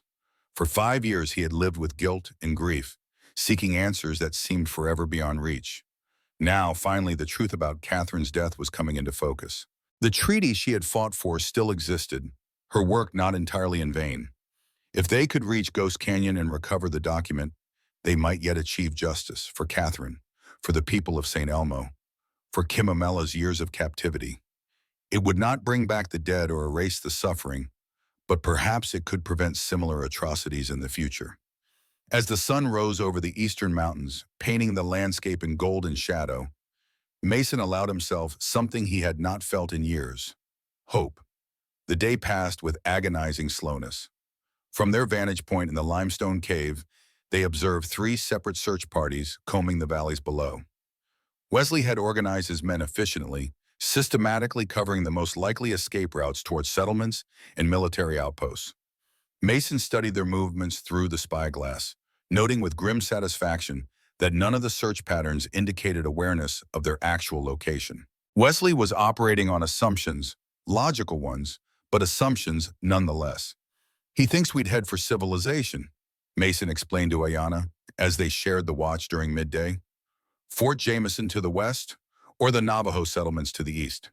He hasn't considered we might go north into the high country. Good for us, Ayana replied. Bad country there. Few water sources, difficult trails, but Mother knows ways through. As if summoned by mention of her name, Kimamela joined them at the cave entrance. She had spent most of the day resting, recovering strength after 5 years of captivity. Despite her ordeal, she carried herself with remarkable dignity, her movements deliberate and assured. We leave at dusk, she announced, her tone making it clear this was not a suggestion but a decision. Travel by night, rest during day. 3 nights to Ghost Canyon. Mason nodded in agreement. The searchers will expect us to lie low during darkness. Moving at night gives us advantage. What about Blackburn? Ayana asked. He sends soldiers? Eventually, Mason confirmed, but military patrols require official orders, documentation. That takes time, and Blackburn may hesitate to involve too many regular army personnel. The more people who know about Kimamela and the treaty, the harder to keep his actions secret. Kimamela settled beside them, her dark eyes scanning the distant mountains that marked their path ahead. Blackburn afraid of treaty now, more than before. Because of the federal signature? Mason asked. She nodded. Treaty not just protect Apache land from local development, has clause about water rights for all territories and region. Powerful men in Washington now involved in water projects. Blackburn's friends. So it's not just about gold anymore, Mason realized. It's about controlling the entire region's water supply. Water more valuable than gold in desert, Kimamela said simply. Man who controls water controls everything. The implications were staggering. What had begun as one colonel's greedy land grab had expanded into a conspiracy reaching to the highest levels of territorial governance and perhaps beyond. The St. Elmo Treaty, with its federal certification, posed a threat to those plans, guaranteeing water rights to the Apache and, by extension, preventing any single entity from monopolizing this crucial resource. No wonder Blackburn had been willing to sacrifice his own daughter. The stakes were far higher than Mason had imagined. As the sun began its descent toward the western horizon, they prepared for departure. Their supplies were limited, some dried meat and corn cakes from the Navajo, a few precious water skins, ammunition for Mason's rifle and revolver. They would need to forage along the way and rely on Kimamela's knowledge of desert plants and hidden springs. Darkness fell quickly in the mountains. Under its cover, they led their horses from the cave and mounted, Kimamela riding behind Ayana. With one final scan of the terrain below to confirm no search parties remained in the immediate vicinity, they set out northward, following a narrow game trail that wound through stands of pine and juniper. The night was clear, stars blazing overhead in the vast desert sky. A quarter moon provided just enough light to navigate without risking lanterns that might betray their position. They rode in single file, Kimamela guiding them with occasional soft-spoken directions to Ayana, who led the way. For Mason, bringing up the rear, the journey took on a dreamlike quality. The pain of his wounds had subsided to a dull ache, thanks to Kimamela's herbal remedies. The rhythmic movement of his horse beneath him, the vast silence of the wilderness broken only by nocturnal creatures, the silver-touched landscape stretching to the horizon, all combined to create a strange sense of peace despite the danger of their situation. They rode through the night, stopping only briefly to rest the horses. Kimamela directed them to a hidden spring just before dawn, where they refilled their water skins and allowed the animals to drink. Then they sought shelter in a deep arroyo lined with overhanging rock ledges that provided shade and concealment. Rest now, Kimamela instructed as they secured the horses. Long journey tonight, more difficult terrain. Mason took the first watch again, positioning himself where he could observe the back trail without being visible from below. The others settled into what shade they could find, Ayana and her mother conversing quietly in Apache. Despite his intention to remain alert, Mason found himself drifting, not quite sleeping, but not fully conscious either. Images floated through his mind, Catherine smiling in the doorway of their home, his daughter's small hand in his, the flames consuming everything he loved. He was startled fully awake by Ayana's touch on his shoulder. "My watch now," she said softly. "You sleep." Mason nodded gratefully and moved to a sheltered spot beneath the rock overhang. Before closing his eyes, he watched as Ayana took position at the lookout point, her slender silhouette outlined against the bright desert sky. There was something comforting in her vigilance, a steadiness he had come to rely upon in their short time together. He slept deeply, without dreams, and awoke to find the shadows had lengthened considerably. Kimamela sat nearby, weaving something from desert grasses with nimble fingers. "What are you making?" he asked, his voice rough with sleep. "Medicine bundle," she replied, not looking up from her work. "For journey ahead. Ghost Canyon has powerful spirits. Must approach with respect." Mason sat up, accepting a water skin she offered. "You believe in these spirits?" Kimamela's hands paused in their weaving. "Not believe." No, she regarded him with those penetrating eyes that seemed to see through to his soul. "Your people say believe because you separate self from world. Apache know we are part of world, not separate. Spirits are real as wind, as water." "Catherine felt that way," Mason said quietly. "She saw patterns, connections I missed. Said the land itself was alive in some way." "Wise woman," Kimimela resumed her weaving. She understood treaty not just paper with words, is promise to land itself. They lapsed into comfortable silence. Mason checked his weapons, cleaned the barrel of his rifle, and examined the wound on his arm. It was healing cleanly thanks to Kimimela's poultice. As dusk approached, Ayana returned from her watch with news. Riders passed in valley below. 6 men, heavily armed. Not coming this way, but searching thoroughly. "Wesley's men?" She nodded. One was Wesley himself, recognized scar on face. "They're persistent," Mason observed. "We should assume they have expanded the search in all directions by now." "Which is why we travel high country," Kimamela said, rising and gathering her completed medicine bundle. "No horses there soon. Too steep. We leave animals and continue on foot." Mason frowned. "That will slow us considerably." "Better slow than dead," she replied pragmatically. "High trails known only to Apache. No white man find us there." They prepared to depart as the last light faded from the sky. This night's journey began much like the previous one, following game trails through increasingly rugged terrain, moving in silent single file with Kimimela providing directions. But as the hours passed, the landscape changed dramatically. The trails steepened, sometimes disappearing entirely as they traversed bare rock faces. Juniper and pine gave way to scraggly, wind-twisted trees that clung to precarious ledges. The air grew thinner, cooler, carrying the mineral scent of snow from distant peaks. Near midnight, they reached a narrow pass between towering cliffs. Beyond it, the trail became so treacherous that continuing on horseback would be suicidal. "We leave horses here," Kimimela announced. "Continue on foot at dawn, not safe to climb in darkness." They made camp in a small protected hollow just below the pass. Without the horses to consider, they risked a tiny fire, carefully shielded to prevent its light from being visible from below. The warmth was welcome in the mountain chill, as was the hot tea Ayana prepared. "How much farther to Ghost Canyon?" Mason asked, warming his hands around the tin cup. "1 day on foot," Kimimela replied. "Hard walking but safe path, then half day to Sacred Cave behind Waterfall." "And the treaty is still there, after 5 years?" Kimimela nodded with absolute certainty. "Safe place, protected by nature and spirits. Only those who know exact path can find." Mason hesitated before asking his next question. "At Ironwood, Wesley said you had refused food. Were you—" He struggled to frame the delicate inquiry. "Planning to die?" Kimimela finished for him, her expression serene. "Yes, felt time had come. Blackburn's patience ending. Better to take treaty's location to spirit world than betray my people." She glanced at her daughter.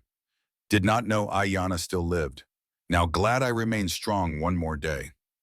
Mother and daughter exchanged a look of such profound connection that Mason felt like an intruder witnessing it. He turned his attention to the fire, giving them a moment of privacy. Later, as Ayana took watch and Kimimela slept, Mason found himself staring into the dying embers, thoughts turning once more to Catherine. Would she be proud of his actions? After years of directionless grief and anger, was he finally honoring her memory properly? "She would be proud," Ayana said quietly, as if reading his thoughts.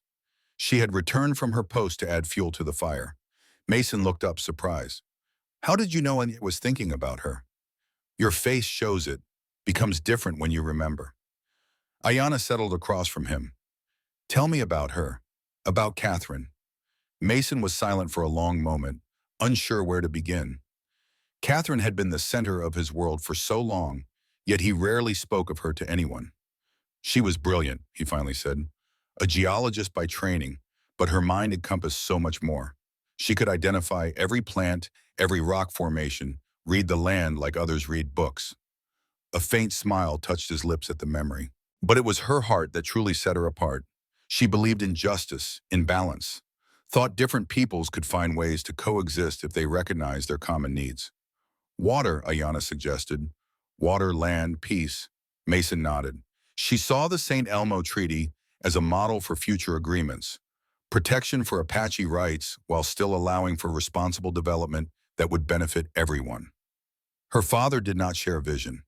No, Blackburn saw only obstacles to progress, resources to be exploited. Catherine's advocacy for Apache rights became a source of bitter conflict between them. Mason stared into the flames. When she married me, a scout from humble origins, sympathetic to her views, it only widened the divide. Yet she not give up. Never. Even after St. Elmo, when the evidence of her father's betrayal became clear, she fought to expose the truth. That's what got her killed. Mason's voice tightened. She found proof of Blackburn's deception, his plans to claim the aquifer for private interests, was preparing to take it to authorities in Washington when the fire happened. And your daughter? Ayana asked gently. Sarah. She was 4. Mason closed his eyes briefly against the pain of the memory. Full of life, curious about everything. Had Catherine's eyes, her smile. Ayana was quiet for a moment. My sister Nita died protecting children during raid. She used own body as shield from bullets. I'm sorry, Mason said, meaning it deeply. For many years I lived with hate, Ayana admitted. Ate all white men for what happened at St. Elmo. But Mother teach that hate is poison that kill person carrying it. A wise teaching, though not always easy to follow. No, not easy. Ayana's gaze was steady in the firelight, but necessary for survival, like breathing. They fell silent, the small fire crackling between them, each contemplating the losses that had shaped their lives and the unexpected alliance that now bound them together. Dawn brought clear skies and the daunting prospect of the mountain passage ahead. They redistributed essential supplies into packs they could carry, concealed the saddles and remaining items under brush, and released the horses to make their own way back to lowland pastures. They find their way to Navajo, Ayana assured Mason, who had grown fond of his mount. Good grazing there. The path beyond the pass was as challenging as Kimamela had warned, a narrow track that clung to steep mountainsides, occasionally disappearing entirely across stretches of bare rock where they had to find their own footing. Mason's wounded arm and chest protested at the exertion, but he pushed through the pain, determined not to slow their progress. Kimamela led the way with surprising stamina for a woman her age. Her knowledge of the route was impressive, every landmark familiar, every turn anticipated. Ayana followed closely, with Mason bringing up the rear, frequently glancing back to ensure they weren't being tracked. By midday, they had climbed high enough that the valley from which they had begun their ascent was a distant patchwork far below. The air was noticeably thinner, the sun more intense despite the cooler temperature. They paused to rest in the shade of a rocky outcropping, sharing a meager meal of dried meat and pine nuts Kimamela had gathered along the way. No sign of pursuit, Mason reported, scanning the lower slopes with his spyglass. I think we've evaded them, at least for now. They not give up, Ayana cautioned. Just not know which direction we go. Kimamela nodded in agreement. Blackburn desperate now, treaty more dangerous to him each day. Because of his powerful friends in Washington, Mason surmised. If they learn he suppressed a legally binding federal agreement for personal gain, not just personal, Kimamela corrected, many powerful men involved in water scheme, control aquifer, control future of territory. The implications continued to expand in Mason's mind. What had seemed initially like one colonel's corrupt land grab had evolved into something far more significant. a conspiracy that could affect the development of the entire region for generations to come. They resumed their journey after a brief rest, the trail now trending downward into a narrow valley between mountain peaks. Pine forests reappeared, providing welcome shade from the afternoon sun. Game was more plentiful here. They spotted deer and elk in the distance, and once a black bear that fortunately showed no interest in their passing. By dusk, they had descended into what Kimamela identified as the outer reaches of Ghost Canyon, a labyrinth of interconnected ravines and gorges that cut deep into the mountain range. They made camp in a sheltered hollow beside a clear stream, all three exhausted from the day's difficult trek. As night fell, Mason noticed a change in Kimamela's demeanor. The elderly woman became more solemn, performing small rituals before eating or drinking, sprinkling pinches of herbs into the stream, murmuring words in Apache that sounded like prayers or invocations. Ghost Canyon's sacred place, Ayana explained quietly when she saw Mason watching. Many spirits here, ancestors of Apache people. Is that why it's called Ghost Canyon? Ayana shook her head. White men name it that because strange sounds here. Wind through rock formations make voices, whispers.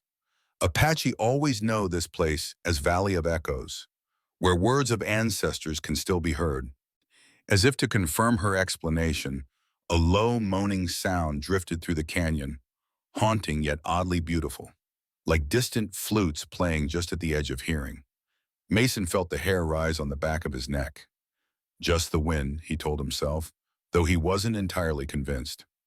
They took turns standing watch through the night, though the canyon's isolation made discovery by pursuers seem increasingly unlikely. Mason's shift came in the deepest part of night, when even the nocturnal creatures had fallen silent. He sat beside the dying embers of their small fire, rifle across his knees, listening to the strange music of the wind through the rock formations. His thoughts drifted to Catherine again, but this time without the sharp pain that usually accompanied her memory. Instead, he felt an odd sense of her presence, not as a ghost or spirit, but as a continuing influence, a part of him that had never truly died. We're close, Catherine, he whispered into the darkness. Close to finishing what you started. The wind seemed to sigh in response, rustling the pine branches overhead. Morning revealed Ghost Canyon in all its stark beauty. Towering rock walls striped with bands of red and gold, twisted juniper trees growing impossibly from sheer cliffs, the clear stream winding like a silver ribbon along the canyon floor. They followed this stream deeper into the maze of interconnected gorges, Kimimela leading with unwavering confidence despite the confusing terrain. Several times they passed rock walls covered with ancient pictographs, faded red figures depicting hunts, ceremonies, and symbols whose meanings were lost to all but a few Apache elders. Near midday, they heard it, the distant rumble of falling water. Waterfall ahead, Kimimela announced. Sacred cave behind, treaty hidden there. The sound grew louder as they continued, eventually becoming a constant roar that echoed off the canyon walls. They rounded a bend in the gorge and saw it, a spectacular cascade of water plunging nearly 100 feet from the cliff above into a deep turquoise pool below. Mist filled the air, creating rainbows where sunlight penetrated the canyon. The beauty was breathtaking, almost otherworldly. Many avoid this place, Kimimela explained as they approached. Believe powerful spirits guard waterfall. Good protection for important things. She led them along a narrow ledge that skirted the pool, heading toward the curtain of falling water. The rock was slick with spray, requiring careful footing. Mason found himself holding his breath as they edged closer to the thundering cascade. At a point where the ledge widened slightly, Kimimela paused. The falling water was just feet away now, its roar so loud that conversation was nearly impossible. She gestured for them to wait, then removed the medicine bundle she had crafted from her pouch. With deliberate movements, she placed it in a small niche in the rock face, murmuring words lost beneath the waterfall's voice. Ritual complete, she beckoned them forward, then slipped behind the curtain of water. Ayana followed without hesitation. Mason paused briefly, steeling himself against the drenching that would surely come, then stepped the rapier through the watery veil. To his surprise, the space behind the waterfall was larger than expected, a shallow cave perhaps 15 feet deep and twice as wide. Light filtered through the cascade, creating an ethereal blue-green glow that illuminated the interior. The floor was remarkably dry, protected from the spray by the cave's configuration. Kimamela was already moving toward the back wall, where Mason could make out a narrow crevice. She reached into it with practiced movements, feeling around until her fingers found what they sought. With a grunt of effort, she withdrew a cylindrical object wrapped in oiled deerskin and bound with sinew. "The treaty," she said simply, holding it out for them to see. Mason's heart quickened. After 5 years of searching, of grief and guilt, and unanswered questions, here at last was the document Catherine had died protecting. "May I?" he asked, reaching for it with reverent hands. Kimamela nodded, passing him the bundle. Mason carefully unwrapped the outer layer of deerskin to reveal a copper tube, its ends sealed with wax. Breaking the seal, he slid out several rolled sheets of parchment. The St. Elmo Treaty unfurled before them, its formal language declaring the rights of the Apache tribe to their ancestral lands and the water resources beneath them. Mason's eyes quickly found the signatures at the bottom.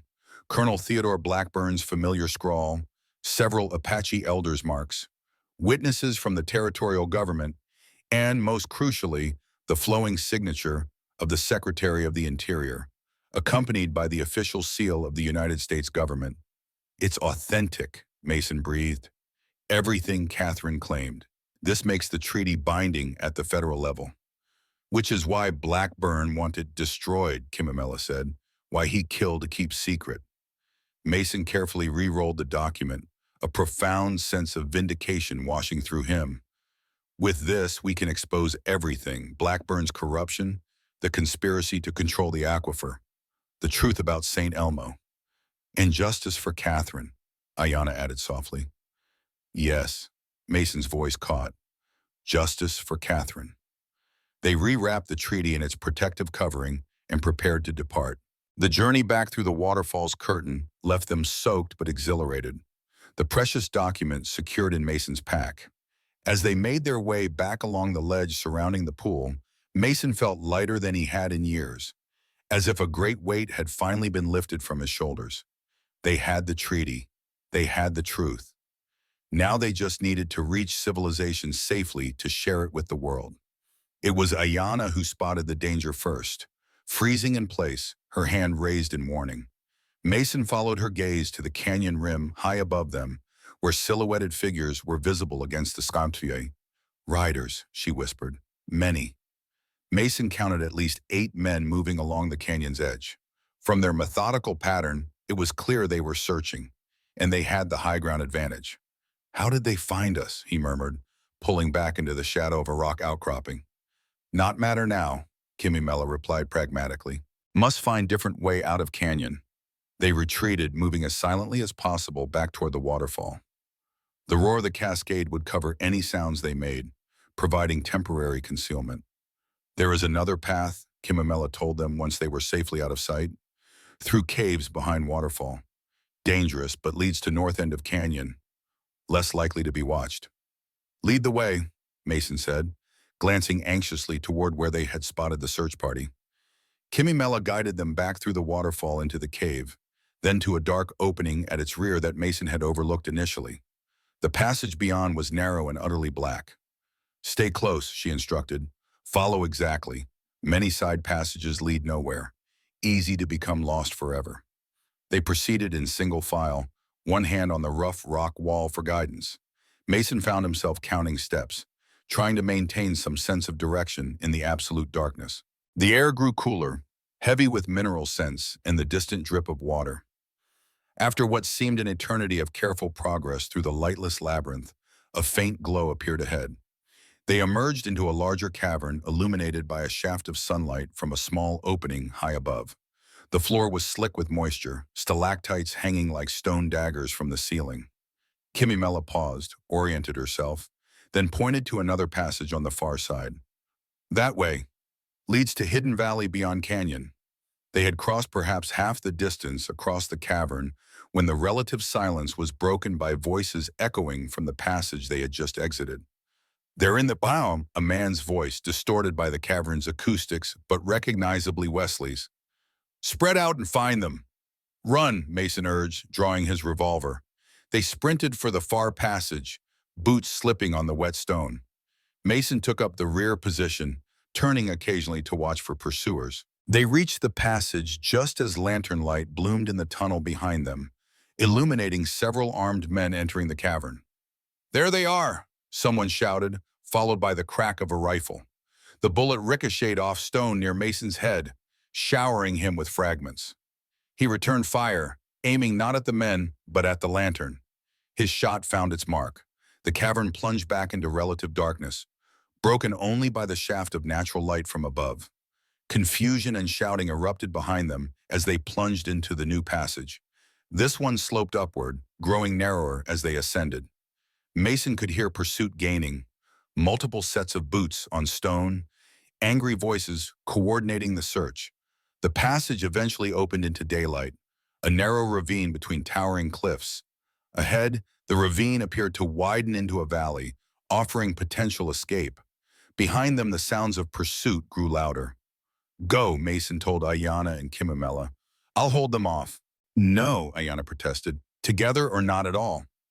"The treaty is what matters," Mason insisted. "Get it to Fort Gibson." Major Reynolds was Catherine's godfather, someone she trusted completely. "Show him the treaty, tell him everything." Ayana hesitated, torn between duty to the mission and loyalty to her companion. "Go," Mason repeated. "I'll catch up if I can." A rifle shot from the cave entrance settled the debate. Mason pushed the women toward the ravine's exit, then took position behind a boulder, rifle ready. The first man to emerge from the cave took a bullet in the shoulder, falling back with a cry of pain. The others became more cautious, firing blindly from the protection of the cave mouth. Mason used his ammunition sparingly, each shot carefully placed to maximum effect. He managed to hold the position for precious minutes, giving Ayana and Kimamela time to disappear into the landscape beyond. When his rifle's ammunition was exhausted, he switched to his revolver, continuing the defense with grim determination. But the outcome was inevitable. Outnumbered and outgunned, he couldn't hold them off indefinitely. A bullet grazed his thigh, another tore through his coat sleeve. Mason knew his luck was running thin. With a final glance toward the ravine where his companions had fled, he prepared to make a fighting retreat. Before he could move, a new sound echoed through the canyon, war cries in a language he recognized as Navajo. Arrows rained down from the cliff tops, followed by mounted warriors pouring into the ravine from both ends. Swift Horse led the charge, rifle raised, his face painted for battle. Behind him rode at least a dozen Navajo warriors, their sudden appearance throwing Wesley's men into panic. Caught between Mason's position and the attacking Navajo, the pursuers broke formation, some retreating into the cave, others attempting to stand and fight. The resulting skirmish was brief but intense. Mason, seeing his chance, abandoned his position and ran for the ravine's exit. A searing pain in his side told him he'd been hit again, but adrenaline carried him forward. Swift Horse spotted him, wheeling his mount around to provide cover. "Climb up," the Navajo warrior called, extending his hand. Mason grasped it, swinging awkwardly onto the horse behind Swift Horse. They galloped away from the fighting, following the path Ayana and Kimamela had taken. "How did you find us?" Mason gasped, one hand pressed to his bleeding side. "Follow your trail from Grey Wolf's cabin," Swift Horse explained. "Find dead horse scouts. Know you in trouble." They rode hard through the winding ravines, eventually emerging into a broader valley where, to Mason's immense relief, Ayana and Kimamela waited. "Mason!" Ayana rushed forward as Swift Horse helped him dismount. "You're wounded." "It's nothing," he lied, though the spreading bloodstain on his shirt suggested otherwise. "The treaty?" "Safe," she assured him, helping him to a sitting position against a boulder. "What happened?" "We heard fighting." "Navajo happened." Mason managed a pained smile towards Swift Horse. "Arrived just in time."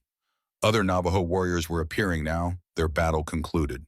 From their animated gestures and triumphant expressions, Mason gathered that Wesley's men had been thoroughly routed. Kimamela knelt beside Mason, examining his wound with gentle fingers. Bullet passed through, clean wound, but much blood loss. She glanced at Swift Horse. "Need medicine plants, yellow flower that grows near water." The warrior nodded and dispatched one of his men to search for the required herbs. Wesley? Mason asked Swift Horse. Escaped into caves with 2 men, others dead or captured. The Navajo's expression was grim but satisfied. Will not follow soon. Too few now. Mason nodded, relieved. The immediate danger had passed, though he harbored no illusions that Blackburn would abandon the pursuit entirely. We need to reach Fort Gibson, he told Swift Horse, as quickly as possible. 3 days' ride, the warrior replied. Can provide horses, escort. No, Mason shook his head. Too dangerous for your people to be seen helping us openly. Blackburn would retaliate against your tribe. Swift Horse considered this, then offered an alternative. Take you to edge of settlement lands. Give horses. From there, you go alone to fort. That would work, Mason agreed. Thank you. While they spoke, Kimimela had been preparing a poultice from the plants brought by the Navajo scout. She applied it to Mason's wound, then bound it tightly with strips of clean cloth. Rest now, she instructed. Ride when bleeding stops. Mason wanted to argue that they should move immediately, but the lightheadedness from blood loss made the decision for him. He leaned back against the boulder, conserving strength for the journey ahead. Ayana sat beside him, the treaty secure in a pouch at her waist. Almost over, she said quietly. Soon truth will be known.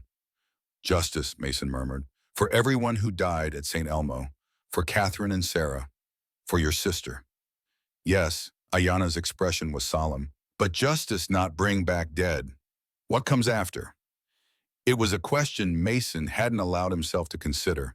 For 5 years, his existence had been defined by grief and the search for answers. What would remain when that quest was complete?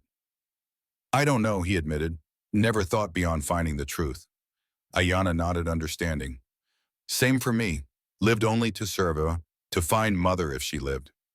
Now, she gestured to Kimimela, who was conferring with the Navajo elders nearby. Found her, found treaty, purpose fulfilled. Perhaps that's the gift in all this, Mason suggested. A chance to find new purpose, to build rather than merely survive. Ayana considered this, her dark eyes thoughtful. Perhaps. They rested through the remainder of the day, the Navajo warriors establishing a perimeter of sentries to ensure no renewed pursuit could take them by surprise. Mason's wound, while painful, began to respond to Kimimela's treatment, the bleeding finally stopping. By dusk, he was able to stand with assistance, though mounting a horse remained a challenge. Swift Horse and his men had brought extra mounts, some from Grey Wolf's cabin, others from their own herds. They would travel through the night, taking advantage of darkness for concealment. As they prepared to depart, Kimimela performed a brief ceremony, a blessing for their journey, calling upon ancestral spirits for protection. Mason, who might once have dismissed such rituals as superstition, found himself oddly comforted by the ancient words and gestures. Their Navajo allies would accompany them to the edge of settled territories, providing protection through the wilderness. From there, Mason, Ayana, and Kimimela would continue alone to Fort Gibson, a journey of perhaps a day and a half if all went well. The treaty was secure, their path clear. Justice, so long denied, was finally within reach. As they rode out under the emerging stars, Mason felt Catherine's presence more strongly than ever, not as a ghost or spirit, but as a continuing influence, a purpose that transcended death. We're finishing it, Catherine, he whispered, just as you would have wanted. And somewhere in the whispers of the wind through Ghost Canyon, he almost believed he heard her answer. They rode in silence for a time, each lost in private thoughts. When they stopped to rest the horses near a small stream, Mason found Ayana sitting alone on a flat rock, gazing up at the brilliant canopy of stars. May I join you? He asked. She nodded, making space beside her.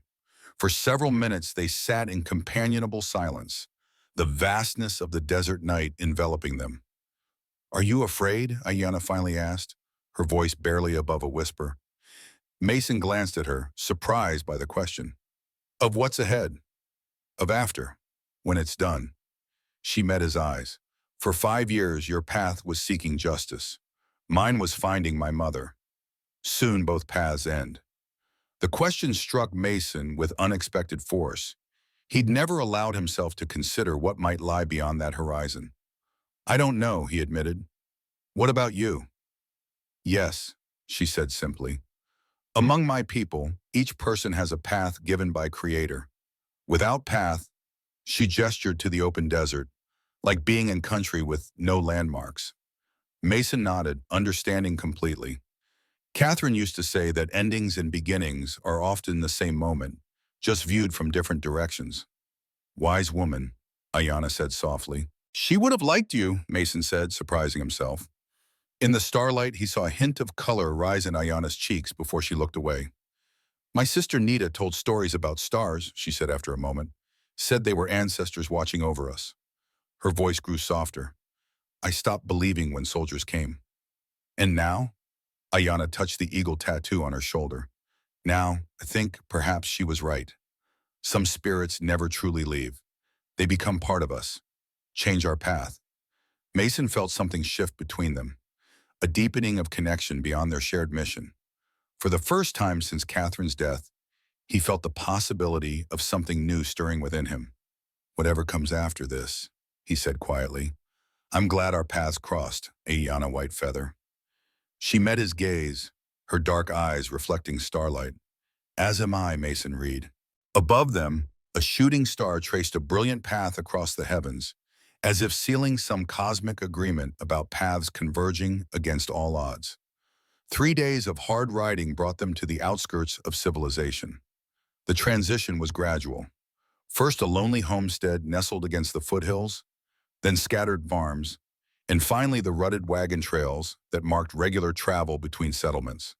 Swift Horse and his Navajo warriors accompanied them to this frontier's edge, where the wilderness gave way to mapped territories. This is where we part, Swift Horse said, as they paused on a ridge overlooking a small settlement in the valley below. Fort Gibson lay another half-day's ride beyond. Mason, still weak from his wound but improving under Kimimela's care, extended his hand to the Navajo warrior. We wouldn't have survived without your help. My debt to you can never be repaid. Swift Horse clasped Mason's forearm in the warrior's grip. No debt between those who fight common enemy. His dark eyes shifted to Kimimela. Your mother saved my cousin's son. Navajo remember such things. The elderly medicine woman nodded solemnly. Tell Running Elk that the waters will flow clean for all people now. Apache, Navajo, white settlers, all will drink from the same river. Swift Horse and his warriors melted back into the wilderness with the same silent efficiency that had marked their arrival. Mason watched them disappear among the pines, feeling both gratitude and apprehension at their departure. The wilderness had offered a strange protection. Ahead lay the unpredictable territory of civilization, with its own dangers. We should move, Ayanna said, adjusting the precious treaty in its oilskin wrapping. Reach fort before dark. They rode through the settlement at a steady pace, drawing curious stares from locals unaccustomed to seeing an Apache woman and her elderly mother traveling freely with a white man. Mason kept his hand near his revolver, alert for any sign of Wesley's men or Blackburn's influence. But they passed through without incident. By late afternoon, the walls of Fort Gibson appeared on the horizon, a substantial military installation that served as headquarters for the territorial command. As they approached the main gate, Mason felt a familiar tension return to his shoulders. 5 years since he'd willingly entered a fort. 5 years of avoiding the memories such places held. The sentries challenged them immediately, rifles raised at the sight of 2 Apache women accompanying a wounded man. State your business, the younger guard demanded, his finger resting near the trigger of his Springfield rifle.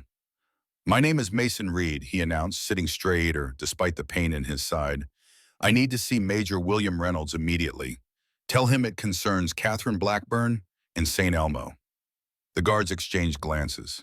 Wait here, the older one said, disappearing inside the fort while his companion kept them under watchful guard. Minutes stretched uncomfortably until the gate swung open to reveal a tall officer with iron-gray hair and the bearing of a man accustomed to command. Major William Reynolds had aged since Mason last saw him, lines of responsibility etched deeper around his eyes, but his gaze remained sharp and assessing. Reed? Recognition dawned in his weathered face. They told me you were dead after the fire. His eyes shifted to Ayanna and Kimimela, taking in their Apache features without comment. Not dead, sir, just lost for a time. Mason dismounted carefully, wincing as the movement pulled at his wound. "We need to speak privately. It's about the St. Elmo Treaty." Reynolds' expression hardened at the name. "Come with me, all of you." He led them through the fort to his private quarters, dismissing his orderly with instructions not to disturb them. Once inside, he closed the door and turned to face them, arms crossed. "Catherine spoke often of the treaty before her death," he said without preamble. "Said it would change everything if implemented properly." Then the fire happened, and Blackburn claimed all copies were destroyed. His eyes narrowed. "But that's not true, is it?" Mason glanced at Ayanna, who nodded and carefully removed the oilskin package from her pouch. She handed it to Mason, who presented it to Reynolds. "Not only does it still exist, sir, but it bears the Secretary of the Interior's signature. It's binding at the federal level." Reynolds took the package with careful hands, unwrapping it to reveal the copper tube within. He broke the wax seal and extracted the document, unrolling it with growing astonishment as he scanned its contents. "This changes everything," he murmured, reaching the signatures at the bottom. His finger traced the secretary's flowing script. "With this, Blackburn can't claim military necessity overrides Apache rights to the land or water." "There's more, sir," Mason said. "Catherine didn't die in an accident. The evidence suggests Blackburn arranged the fire to silence her when she discovered he was suppressing the treaty to sell water rights to private interests." Reynolds' head snapped up, shock giving way to cold fury. "Those are serious accusations, Reed." "I know, sir, and I can prove them." Over the next hour, they laid out the entire story. The raid on St. Elmo based on fabricated intelligence, Kimamella's imprisonment, Wesley's connection to Blackburn, Catherine's discovery of the aquifer's importance, and the conspiracy to monopolize water rights throughout the territory. When they finished, Reynolds sat in silence for a long moment, hands steepled before his face. "I always knew Theodore was ambitious," he finally said. "But this?" He shook his head. "Catherine was like a niece to me. Her father and I served together for 30 years. His jaw tightened. "If what you're saying is true." "It is," Kimamela interrupted, speaking for the first time since entering the fort. "I watched Colonel Blackburn order attack on peaceful village, heard him tell men to find treaty, saw him take list of those who survived." Her dark eyes held Reynolds' gaze steadily. 5 years I refused to tell where treaty hidden. 5 years watching my people die for white man's greed." Reynolds held her gaze, measuring her words. Then, with military decisiveness, he stood and moved to his desk, pulling out paper and pen. "I'm dispatching a company of men to Fort Garrison immediately. Blackburn will be arrested and brought to trial." He began writing rapidly. "The treaty will be sent to Washington with my strongest recommendation for immediate implementation." He glanced up. "You three will remain here under my protection until this is settled." Sir," Mason interjected, "Blackburn has powerful friends, men who stand to lose fortunes if the treaty is enforced." "I'm aware," Reynolds replied grimly, "which is why I'm sending my most trusted officers, men whose loyalty is beyond question." He sealed his orders. "And why I'll personally escort the treaty to the territorial governor tomorrow." Within the hour, a detachment of cavalry thundered out of Fort Gibson, bound for Fort Garrison, with orders to arrest Colonel Theodore Blackburn on charges of corruption, conspiracy, and murder. In his office at Fort Garrison, Colonel Blackburn read the hastily scrawled message for the third time, the paper trembling slightly in his hand despite his effort to maintain composure. "Treaty found, Reed alive, heading to Gibson." Just 8 words, but they represented the collapse of everything he'd built over decades of service. His eyes drifted to the map on his wall, where colored pins marked the locations of key water sources throughout the territory, sources that would have made him and his investors wealthy beyond imagination once development began. A commotion in the outer office drew his attention. The door burst open to admit Wesley McBride, his left arm crudely bandaged, blood seeping through the cloth. His face was ashen beneath the trail dust. "They found it," Blackburn said flatly, holding up the message. Wesley collapsed into a chair, exhaustion and defeat etched in every line of his body. "Navajo ambushed us at Ghost Canyon. Most of my men are dead." He looked up, his scarred face haggard. "Reed got away with the treaty and the old woman." Blackburn's composure finally cracked. He slammed his fist on the desk. 5 years. 5 years we've kept this contained. And now, he broke off, a new thought dawning. Reynolds. They've gone to William Reynolds. We still have friends at Gibson, Wesley suggested. Men who could intercept. No, Blackburn's voice was suddenly calm, eerily so. Reynolds was always too honorable for his own good. He'll have the treaty on its way to Washington within hours. He moved to the window, staring out at the parade ground where soldiers went about their duties, oblivious to their commander's impending downfall. What now? Wesley asked, the question hanging in the air like gun smoke. Before Blackburn could answer, a sentry's challenge rang out at the fort's gate. Both men turned to look as a column of cavalry in the distinctive blue of Fort Gibson entered the compound, their captain presenting papers to the sergeant of the guard. "They've come for me," Blackburn said with strange detachment. Wesley rose, wincing at the pain in his wounded arm. "The back exit, we can still—" "No," Blackburn's voice was firm. "There's nowhere to run that would be worth reaching." He opened his desk drawer and removed a small Derringer pistol.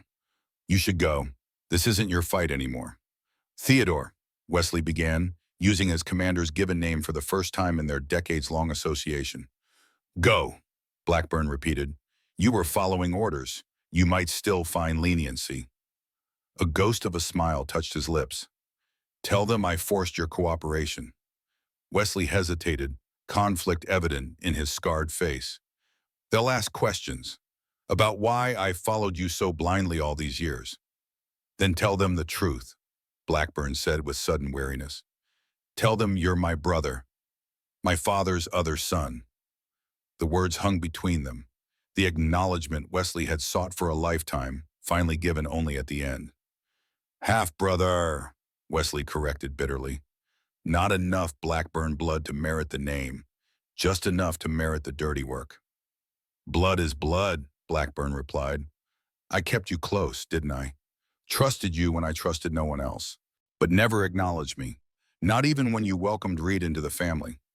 Old pain laced Wesley's words. "Go," Blackburn said again, his voice softer now. "Brother." The single word seemed to straighten Wesley's shoulders, giving him strength to nod once and slip through the side door just as the main door burst open. Heavy boots sounded in the corridor outside. Wesley hesitated, then slipped through a side door just as the main door burst open.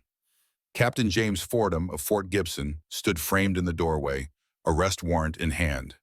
"Colonel Theodore Blackburn, by order of Major William Reynolds, you are under arrest for corruption, conspiracy against the United States government, and the murders of Catherine Blackburn Reed and Sarah Reed."